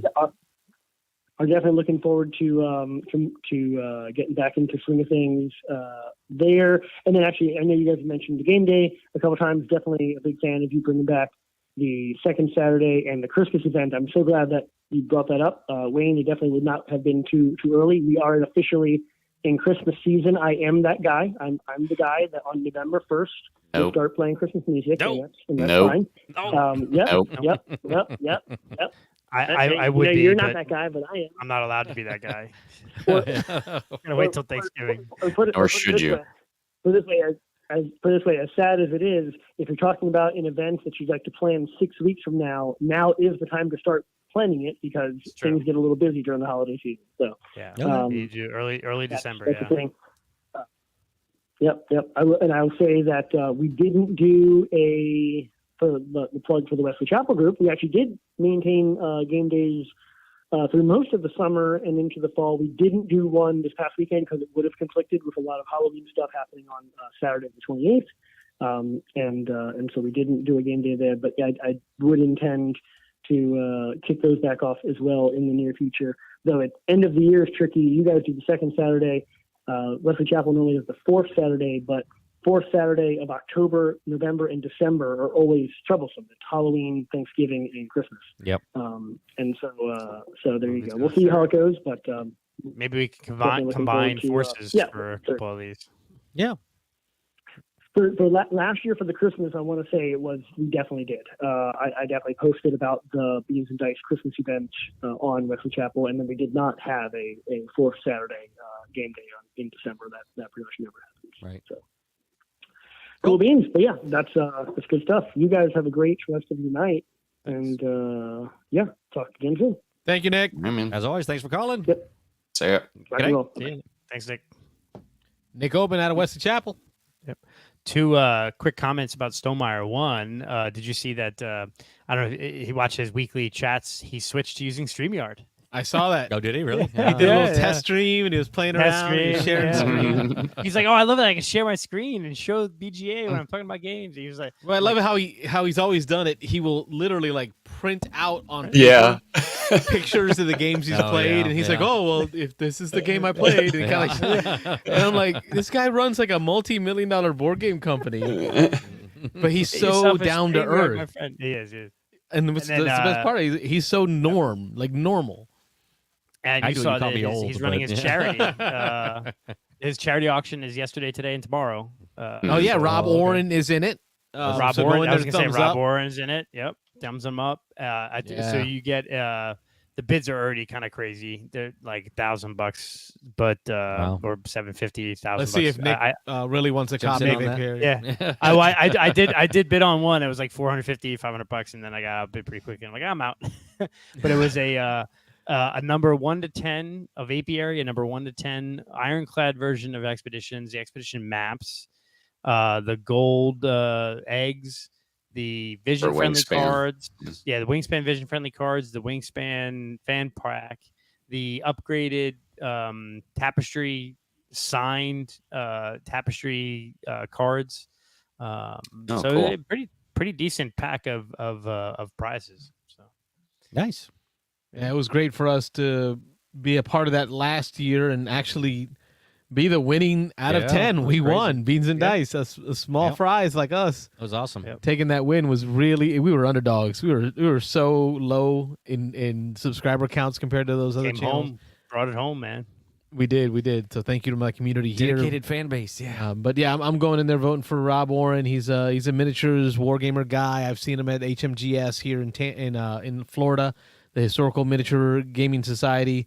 So I'll see him out there playing war games. So we have a lot more in common than just board games. But check it out on the it's on BGG, but I think the links are on Jamie's article. Yeah. And it's pretty good. I mean, Rob Oren, Rob's Tabletop World's been out there. He's done charity auctions forever. And I think actually the last auction he ran, he even said, like, this is personal. I've had a lot of health issues. He had like COVID and long COVID and a lot of other health issues. And he's like a lot of medical bills, and he's caring for he bought a farm here in Florida, and he's got his son, and his son's wife has a debilitating disease. I can't remember exactly what it was, maybe Parkinson's or something like that. And he's like, the medical bills are jacking up. So he's like, he ran an auction last couple weeks ago, and he said, this is just to pay our medical bills, and then we'll get right back to doing other auctions. And then like right after that, Jamie was like, oh, I'm going to choose him to do the charity. So I wonder, again, speaks to how I bet you Jamie saw him. He was still trying to do his own charity auctions while trying to pay medical bills. And he's like, well, I'm going to pick you this year. So I thought that was pretty cool. Yes. Good shout out. Cool. All right, let me wrap up my last two games I played at Sobo. Fit to Print. This was a game that was not up my alley. This is a real-time polyomino spatial puzzle laying stuff out. Oh, Robin's spatial awareness, man. Yeah. And then make it real time. Think of Galaxy Trucker. You're having to use one hand to grab out of a pile of face-down tiles, and then you pick it up, and then you have this little it's about you're printing a newspaper. Actually, you're printing 3 of them. You do a Friday, a Saturday, and a Sunday. Each one, your grid gets a little bigger that you have to fill in, and you're having to just spatially look at this grid that again grows over the 3 days that you play, and you're having to try to grab it's I think 6 different shapes and sizes of tiles, and you're trying to have to grab them, and you bring it over to, you have a little plastic or little cardboard desk that you set up. So you grab a tile face down with one hand, you bring it over your desk, you flip it over, you look at it, you can either keep it and put it on your desk, or you can throw it back into the pile face up. So once it's face up, other people can see it, and if it's something that they need, they can grab it. There's different flavors of tiles. There's journalistic things, there's sports headlines, there's advertisements that you have to get so many advertisements in your paper to keep it running. There's pictures benefit with having certain types of articles around them. So you're doing all this, you're trying to remember all these different things, how these things work together, and here I need to grab more of those, and you're doing all this on a 2-minute timer, and you're trying to grab just the number of tiles, because if you don't fill in your whole paper, you lose points for every empty space that you left, but you can't hold them up and try to slot them into your thing. You're just grabbing tiles until you have a stack of them, and then at some point you yell out, go to print, And so during this 2-minute timer, you can actually, they have different lengths of timers depending on how stressful you want the game to be. So you can set it to like the 2 minutes, which was the middle. You could do like 1.5 minutes if you wanted extra stressful. You could do 2 minutes or 2.5 minutes if you want to play the casual game. But anyway, you yell out, go to print. And so once you go to print, you move into the second half, and then you're laying your tiles out. So then you can't take any more tiles from the table, but you're taking the ones that you put on your little desk, and then you're putting them in a grid. They can't hang off.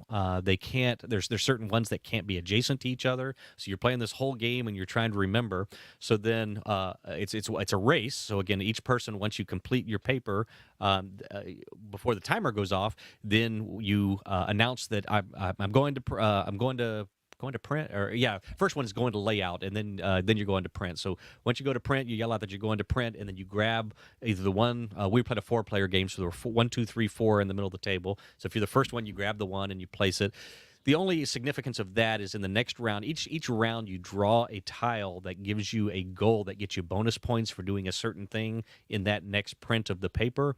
And so at the end of each round, after you've scored that round, you lay out 4 more tiles. And then depending on who finished first in the round before, they get the first selection of the 4 tiles.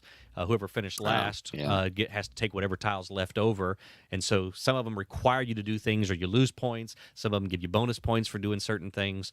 But definitely not up my alley as far as the game. Real time stresses me out to start with, and then having to fight with people to grab these things. Although I do like Galaxy Trucker. Galaxy Trucker's fun and light. And you also liked XCOM. We did enjoy XCOM. Was good. Yeah, that was completely cooperative. I liked XCOM because we were working as a group. This one's completely competitive. You're trying to lay out the best paper.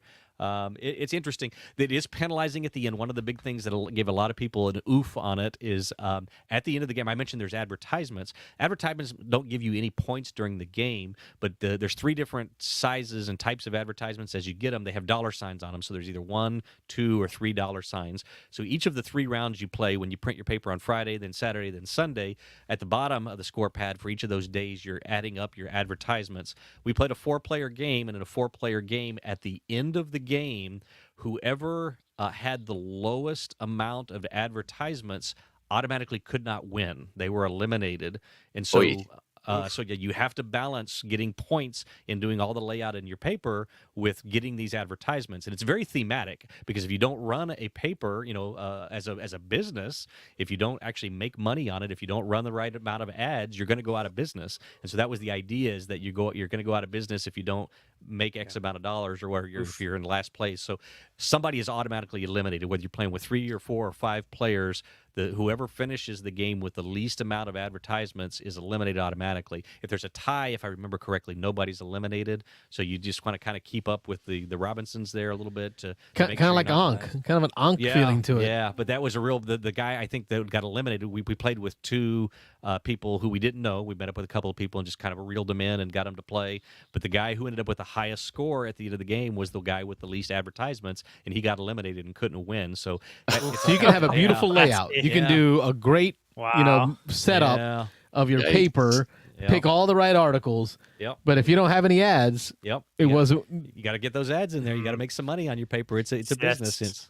It's not just about sensational. I can see somebody flipping a table on that one. It's rough. So. It's like filling your patchwork patch, like filling it. Yeah. And still losing. Yep, exactly. But isn't the game about making a quilt? And it is pretty open, because again, at the end of round 1, you know where everybody's at. At the end of round 2, after the Saturday paper, you know where everybody's at, so you know where you stand in that. Sunday, again, I mean, if somebody just grabs a bunch of ads, they can shoot up on the ads, and they're not going to score as many points because they didn't do the rest of their layout really well. But so you do through Friday and through Saturday, you know where you stand going into Sunday. But again, the fact that somebody's just pretty much automatically eliminated at the end of the game. I mean, it's nice that they're not eliminated mid-game, because that would really be bad. I really don't like player elimination where somebody's got to sit and watch the rest of the people play. I don't know, though. Like, you got to have which is better. Have them play the entire game and then knock them out. I see that. You play the entire game and you scored the most points, but you immediately lose. Then you lose. Diego says capitalism. Capitalism much. Capitalism happens. So it was okay. What if it's this communist socialist paper, man? Yeah, exactly. So I enjoyed the activity. I enjoyed the sounds like a stress of theme. playing. Actually, you got into that a little bit. It feels like it sounds like it. And they're little anthropomorphic animals. They're like little foxes and squirrels and stuff. So it's cute. The artwork's really nice. It's really cool. But it was. I didn't love the real time. I'm not a real time guy, and that whole player elimination at the end, didn't really do it for me. So we liked it. It was we had a fun time with it, but I don't know that's one I would come back to more than once or twice. If somebody really wanted to play it, I'd probably play it. But definitely not up my alley. In the last game, again, Jeremy taught us this right before we left. I think this was the last game of the con we played. Nick and I played. Again, Dan didn't make it to Sunday because he was feeling under the weather. But Nick and I played Ierusalem, which is Jerusalem with, I guess, the classic spelling. I don't know, historic spelling. With the I instead of the J. And this one's interesting. And I was telling Carlos that I I told people about the controversy that I'd heard about this when nobody there at the con had really heard much about it. And Carlos hadn't heard much about it. But Rob's just starting stuff. Yeah. Wherever he goes, he's starting stuff. Maybe it wasn't a huge controversy, but I knew I've not heard this controversy. Yeah, right after the game came out, there was definitely some discussion. So real short version, it's a worker placement game, and basically you're playing the Last Supper, leading up to the Last Supper, and you are trying to you're placing apostles. Jesus is printed on the board, and then you have apostles that you're laying out around Jesus, and the apostles, depending on which apostle you place, are worth different values of points depending on how close you can seat yourself to one of the apostles or to Jesus himself. And there was some controversy after this with some of the religious groups. There was obviously some anti-religion people who just won't play this game just because they're not into religious-based games. But within the religious circle, the Christian circle, particularly from what I heard after the game came out, there was some backlash on the game because of the idea that you're competing to sit close to Jesus or sit close to the apostles, and there was some stuff that came out that is like, hey, you're gamifying the Last Supper. I mean, there was some religious people who were just completely against that, and so I don't know. They didn't know. How many times have we gamified World War II and other touchy topics like that from the time? Yeah. So there was some feeling that, hey, this wasn't a contest. This wasn't, it wasn't who's most suited to sit next to Jesus or who's closest to the apostles or whatever, that this took it out of the historical, the biblical references, the biblical feeling on that. So I don't know. Maybe it wasn't a big controversy. I just know I had heard probably just certain circles. I mean, not that you weren't there. You don't know what it was like. Yeah. Who knows? How do you know that they didn't have an argument of who would sit next to, everyone's That's human, right? We're all fallible. Yeah. Just a real quick breakdown of the game. There's it's either 8 or 10 actions you can do in the game. They are all based on a deck of cards. Everybody starts with a identical set of cards. You shuffle them up. I think it's 10 cards. You draw 5. They have different symbols on them that allow you to do different actions, and they're in different orders.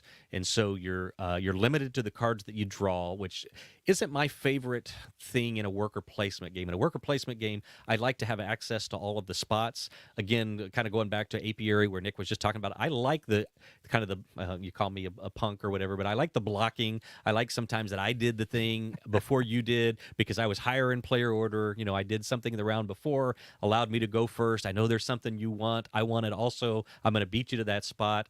This one, there really isn't any of that, but you are limited by the cards that you draw. And so in the game, there was an action I needed to do about halfway through the game that I had already played a couple of cards earlier on, and I knew there was only one more in the rest of my deck, so that I'm trying to cycle cards to get to that, and I don't like that feeling that it's that card is in there somewhere. I got to keep drawing cards to try to get that action, which is what I really need to do to trigger the next thing I need to do to kind of keep this game going. So it was an interesting worker placement. I like some of the mechanisms. I like the multi-use cards. The cards can be used a couple different ways.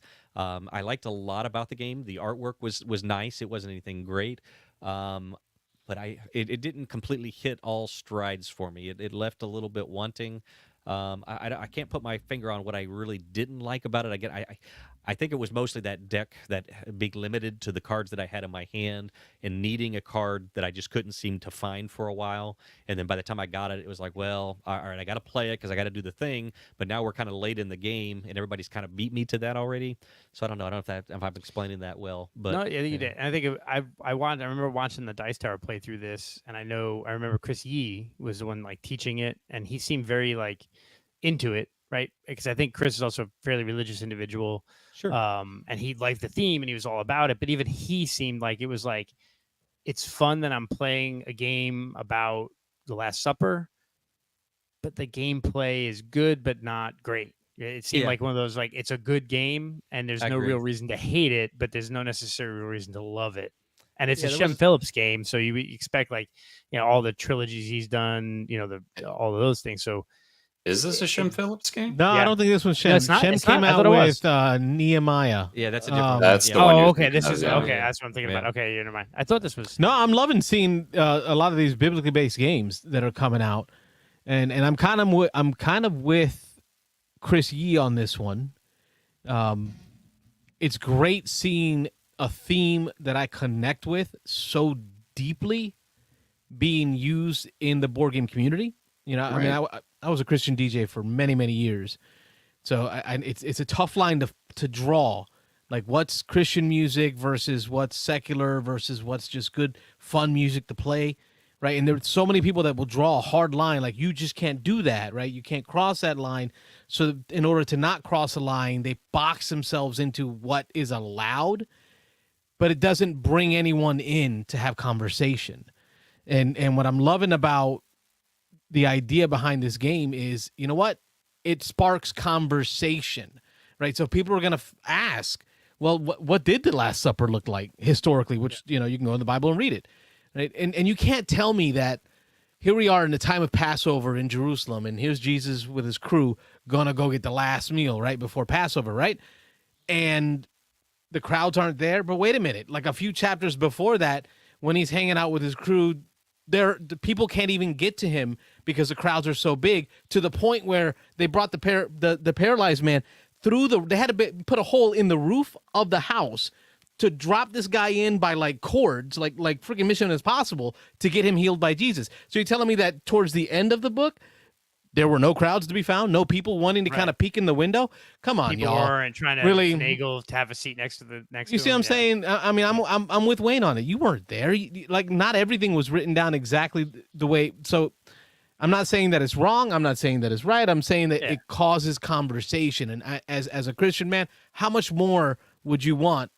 Right? You want conversation. You want people to ask questions. You want to be able to have this conversation on this show at this moment. Maybe that was his plan. I don't know. Well, there's my 2 cents. Yeah, so not Shem Phillips, DeVere, and DeVere has a history of big games. Yeah. So. Oh, DeVere's been doing really good games lately. Really good stuff. Yeah. Yeah, they got White Castle and.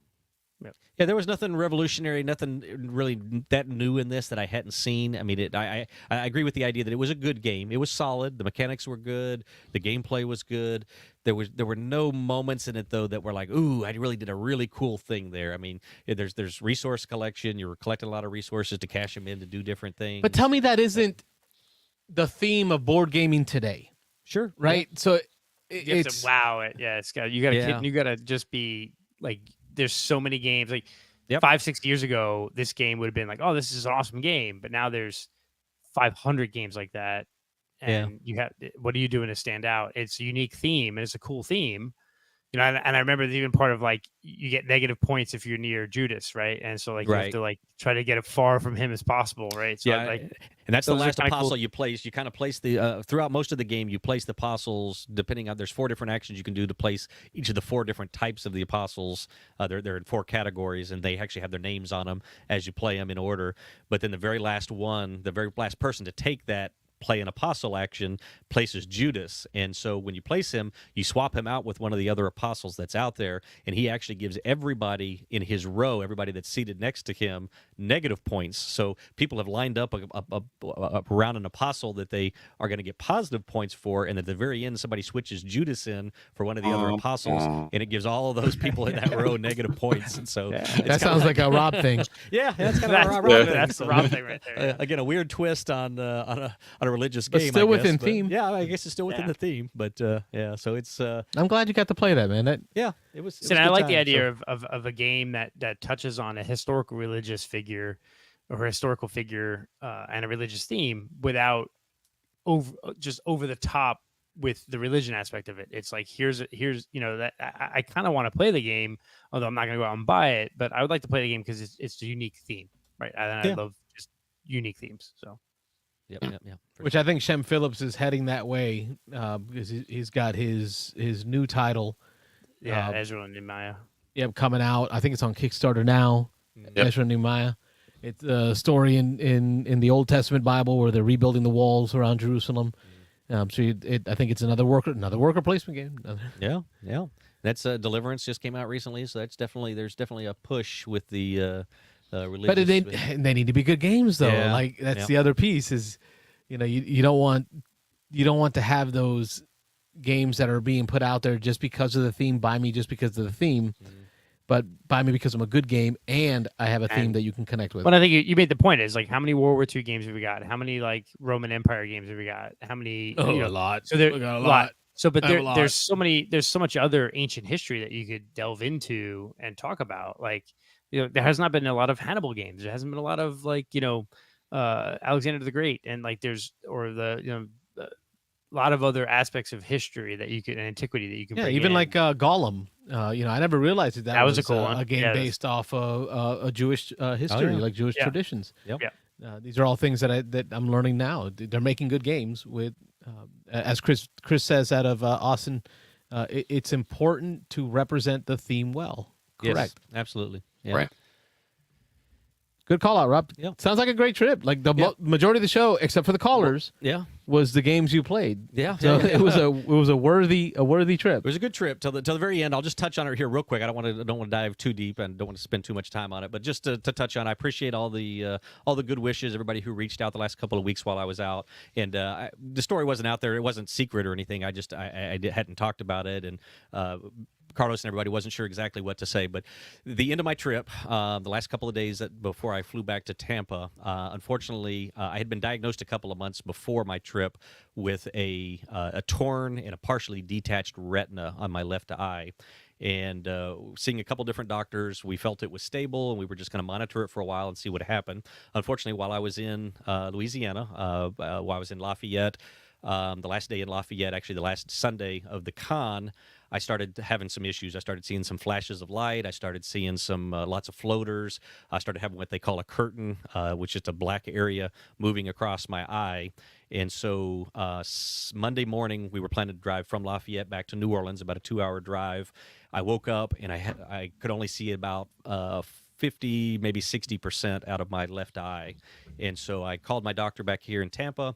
He told me I definitely needed to go see somebody. So I made an appointment on Monday to see a doctor that I didn't know at all. Just did a Google search, looked him up, told him we were in Lafayette. We were driving back to New Orleans. We'd be there in about 2 hours.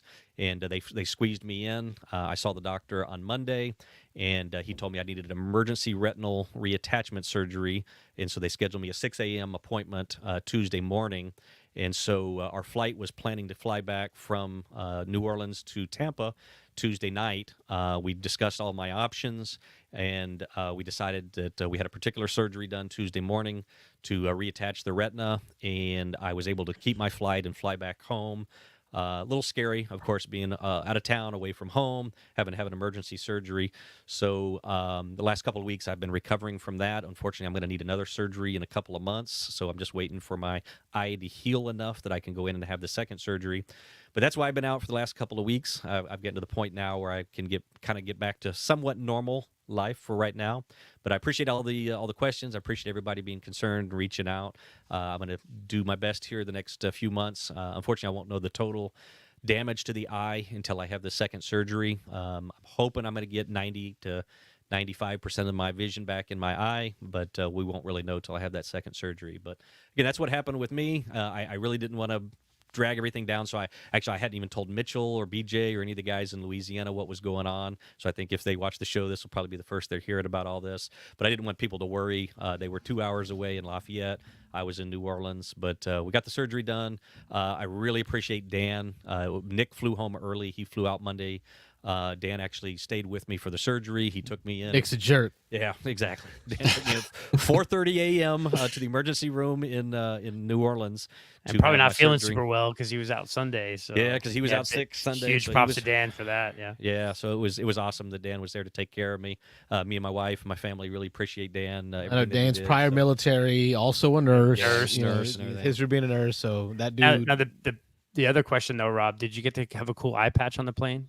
I did. I brought it tonight because I still need my eye patch here occasionally. So I told Carlos before, I was like, I might have to slap this on halfway through the lights and stuff. Can irritate me. I took some medicine. No, I was before thinking we came just keep over. it themey. We got Tiny Epic Pirates. We got Merchants and Just based on the Marauders. eye patch. I mean, we can You do a live lot in of fun Tampa stuff. Bay, you know. Yeah, Halloween. right. Every Actually, Sunday, Bucks game. Well, on Halloween, of course, I went as a pirate, so Halloween party I went to and everything. So yeah, it fit right in. But I appreciate the well wishes. I'll keep everybody updated. My next surgery in a couple of months, but for now, I've got about 50% vision in my left eye, and so I'm just dealing with that for the next few months. Yeah, when I called you today, you were in the middle of playing your first game since Sobo. First game, yeah, since Sobo's. The last couple of weeks, I've been on the recovery.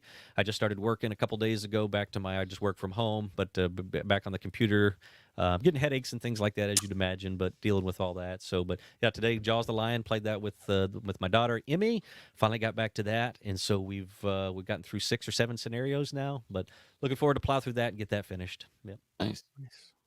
Well, I appreciate you sharing with the folks, you know, and I appreciate all the folks out there. Well wishes and prayers to my man here. Yeah. Much appreciated. Appreciate it. We had a comment in the chat. Our man Chris from Austin was asking about our favorite 2-player games. Oh, So we'll start over there. Wayne. around the horn. Yep, we'll start with Wayne. Any thoughts on favorite 2 players? Mike, we're coming to you next. Well, I mean, I could rattle off a ton, but I will say I generally Well, prefer. let me 2-player give Chris's answer because it was great. It was great. Yeah. Chris Vincent. My favorite games had 2 players: Marvel Champions Battle Line, Medieval Dinosaur Island, Finca Frenzy, Dice Throne, Hats. Well, Just use kinda- the grammar. Okay. All one long word. That's his favorite game. The Oxford comma is your friend. I'll say that. So I generally prefer games that are designed for 2 players. So 2-player, I don't like games that you can play Wingspan 2-player. Yeah, but it's really better at 3 or 4, right? Whatever. So I will go with games like Jaipur, Targi, Lost Cities. Just came in. Oh, I love Jaipur. Jaipur is awesome. Lost Cities and Targi. Those are probably my 3 that I will play anytime you want a 2-player game. I'll bust those out. Hanamakoji. Nice. That's another one. I love Hanamakoji. You stole yeah. Rob's. It's on my list. You right stole here. Rob's. That was- I was Oh, gonna I'm say, sorry. I'm sorry, Rob. That's in my It's all top right. 3. I got another one. Yeah. I got another one. Yeah.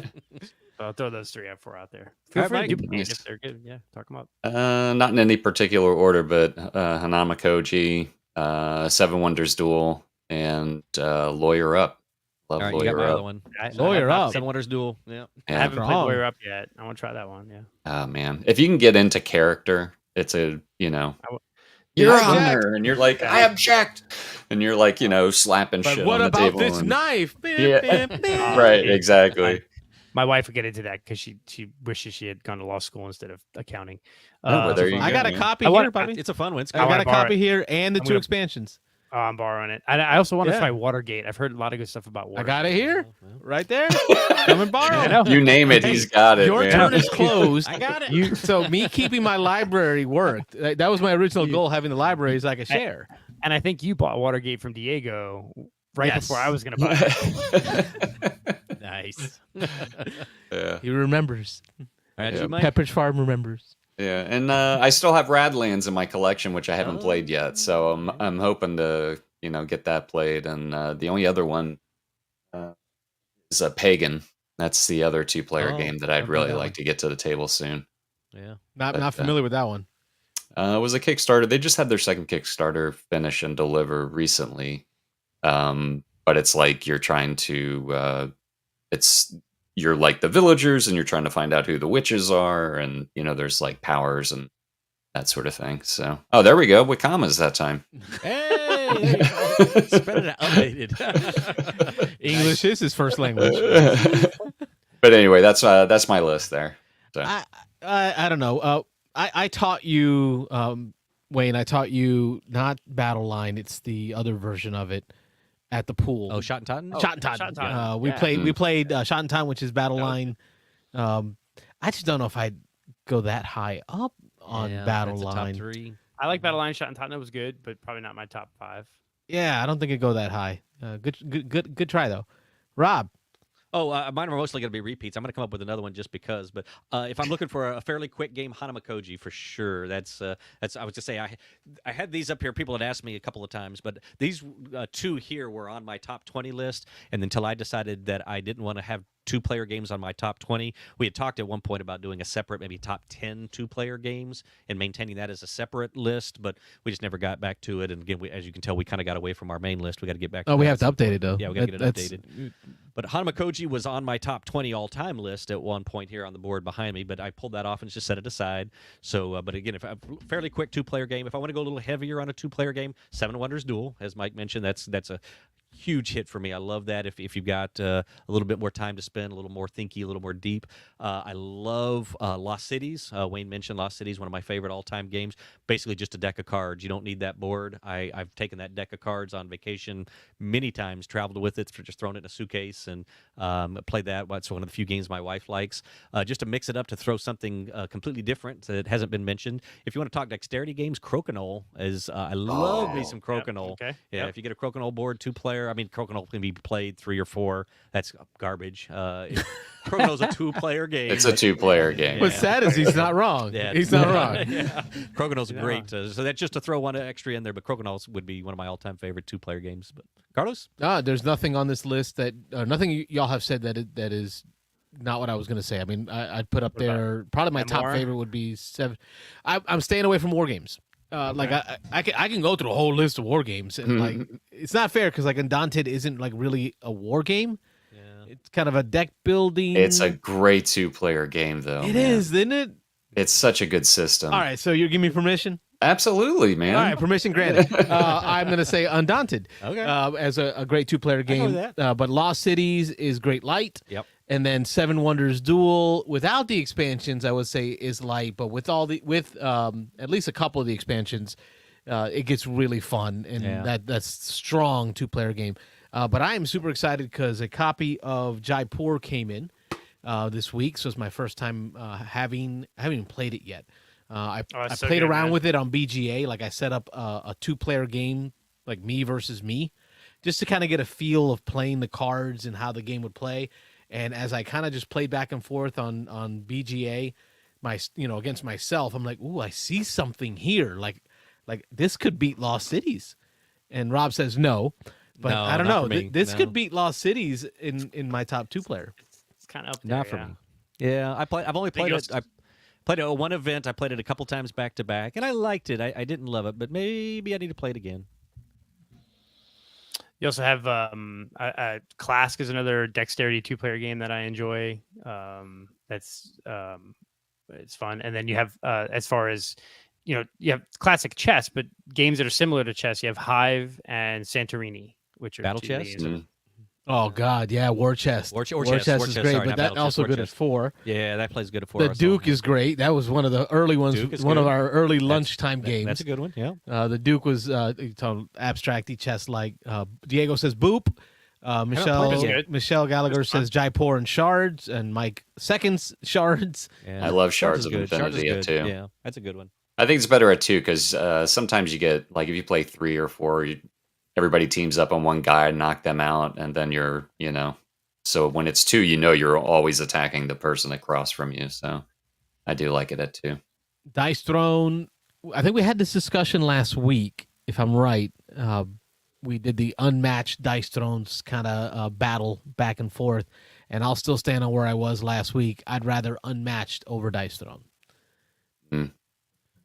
Ron Fraser with Onitama. Yeah, that's a good one. Yeah, Onitama's a good one. I didn't think about that. It's kind of almost like a chess variant. Yeah. Yep. Yeah, it is a classic. Yep. I've got that with the first 2 expansions. I haven't tried the. Is it the Ninja? I have it. I have it in Still and Shrink. Okay, I want to play that sometime. It's like a hidden sideboard with ninjas. You name it, Shrink. he's got it. You got it there. He's got it right there. I'll say this though, but like Carlos, as you play Jaipur, if you like that, I also want to let you borrow Targi, because Targi. You keep talking about Targi. It's a little cutthroaty, man. I like it. Like it. Yeah. It's good. It's a little bit more thinky, a little bit more cutthroat. Wayne taught me that at Dice Tower East, and it's good. I like it. I had heard a lot about it before. It's one I should have played years ago, but it's good. It's very solid. But part of what I kind of see in Jaipur that I'm enjoying the idea of, because again I'm just reading through the rules, kind of soloing some of it just to learn it, is the friendliness of it, right? Because it's not cutthroaty. It's got a trading mechanism where you're trading with a market, right? So you're pulling from the market, you're trading with the market, you're not having to trade against someone else. Someone's not really ruining your trades. They might take something before you got it, right? At worst, they can take something that you were trying to get before you got there. But it's not as stabby. If the red color gem or whatever it is, the diamonds or gems, most point value one. If I saw you take one and one comes right out, I'm taking it. You're not getting 2 of them, But that's more of that Cold War. That's like, I see what you're grabbing, so I need to start collecting some of those to prevent you from being able to build up a good set of those. Yeah. So that's a little Cold War-ish, not as backstabby, a little more friendly is and I'm hoping to get it to the table, get it played in the next couple weeks so that I can report back on, does Jaipur take the place of Lost Cities in my pocket 2-player games, backpack 2-player games. It probably would, because it's actually a little simpler once you get it down, I think. The math is easier to do than Lost Cities. And I think it's going to be easier to explain than Lost Cities. You're trying to explain the handshakes, the wagers. People get lost. My kid got lost trying to explain that, but I think in we'll see. Hey, great question. Chris Vincent out of Austin, also known as Captain Gamer, I think it is, on the Discord. On Discord. Gamer. Yep, Captain Gamer on our Discord. Thank you for the question. Favorite 2-player games, and that gets us to the we'll pass you. A little past 11 o'clock. Yeah. Any final words for the folks at home? We'll start West Coast, Mike. No final words. Haven't really played anything. I played a couple of games of Silver and Gold over the weekend. That was about it. Edmund just put up a comment we're all looking at here. So. It was like a paragraph. We all stopped to read. You have sometimes discussed AI in board games. Not sure if you have seen this Essen release. That, what I understand, is only AI-made art. I did not see any board games come out of Essen that was AI art, but I did hear that at Essen, all of their logos and artwork and posters and banners were all AI art. But I really liked the art. I don't know about you, the style, the Essen, the style of the art for their, I don't know what to call it, but for this year's theme in their art style. I liked it. I thought it was very interesting. We have to get Dan to call in because he went to Essen, and I want to hear his report. Yeah. Edmund clarifies Path of Civilization is the name of the game. Okay. Have y'all heard anything about Path of Civilization? Don't think so. Yet. All right, now we've got homework. Got something to look up. And I'll tell you who's going to be interested. Our man Kyle out of Chi-Town. Yeah. He is on that AI train. He's riding that thing. You see that Beatles post he put up today? That was I saw the really post. Cool. Oh, if you haven't watched it yet, you need to watch it. I've watched it twice now. Twice? Yeah. It's 14-minute long video about the new song that they Beatles just released. It's really cool. Is it AI-generated Beatles music? Is that what we're talking about? It's kind of complicated, but yeah, they kind of used what do they call it? Outtakes and stuff. Machine learning. They went back to an old song that John Lennon had. Yoko Ono had an old cassette tape of him just messing around, demoing a song at home that he was coming up with. But the quality of the tape was so bad that the Beatles got back together. George, Ringo, and Paul got together in 1995, and they were going to try to, after his death, and they were going to try to to make a song out of it. They were going to record their own tracks and add it to it and put it on one of their albums, but they weren't able to because of when John, the cassette tape, some parts where he's just playing piano, some parts the piano overdid his vocals, and then in other parts the vocals overrode the piano. And so they put it aside. They got in the studio and they tried for about a month. They recorded some extra stuff, and then George died a year later. They kind of put it on the shelf, and they were going to come back to it at some point. Then George died, and they didn't do anything with it until 2022.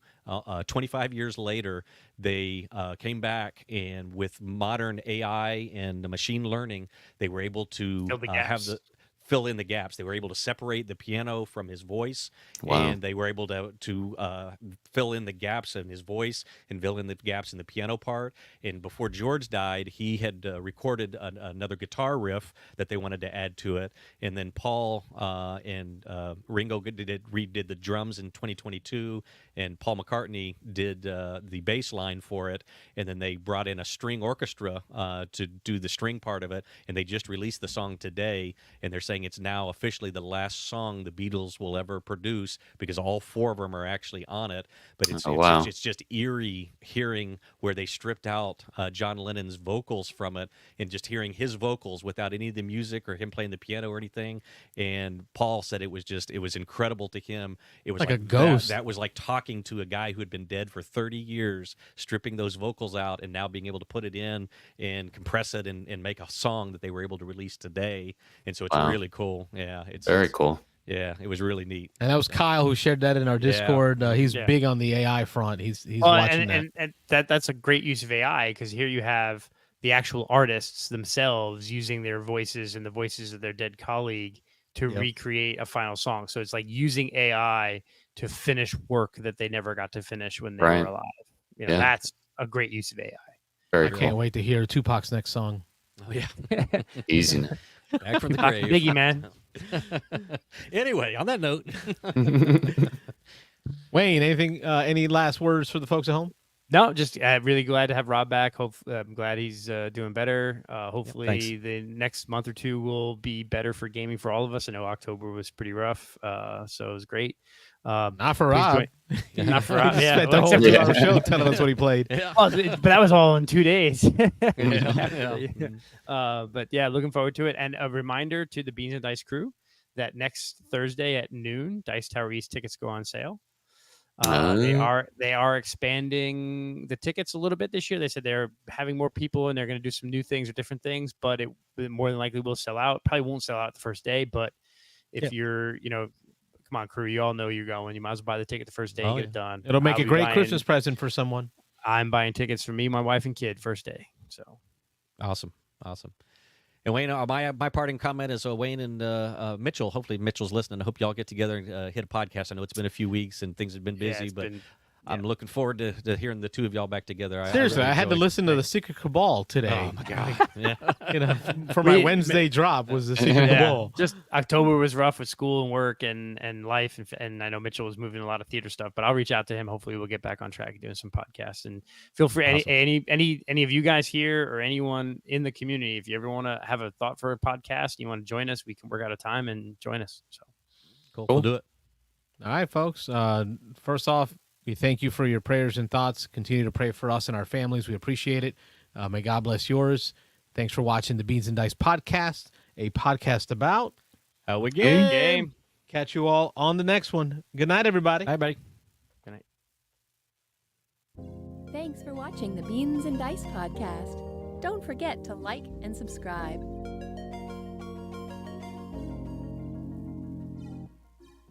Hi, everybody.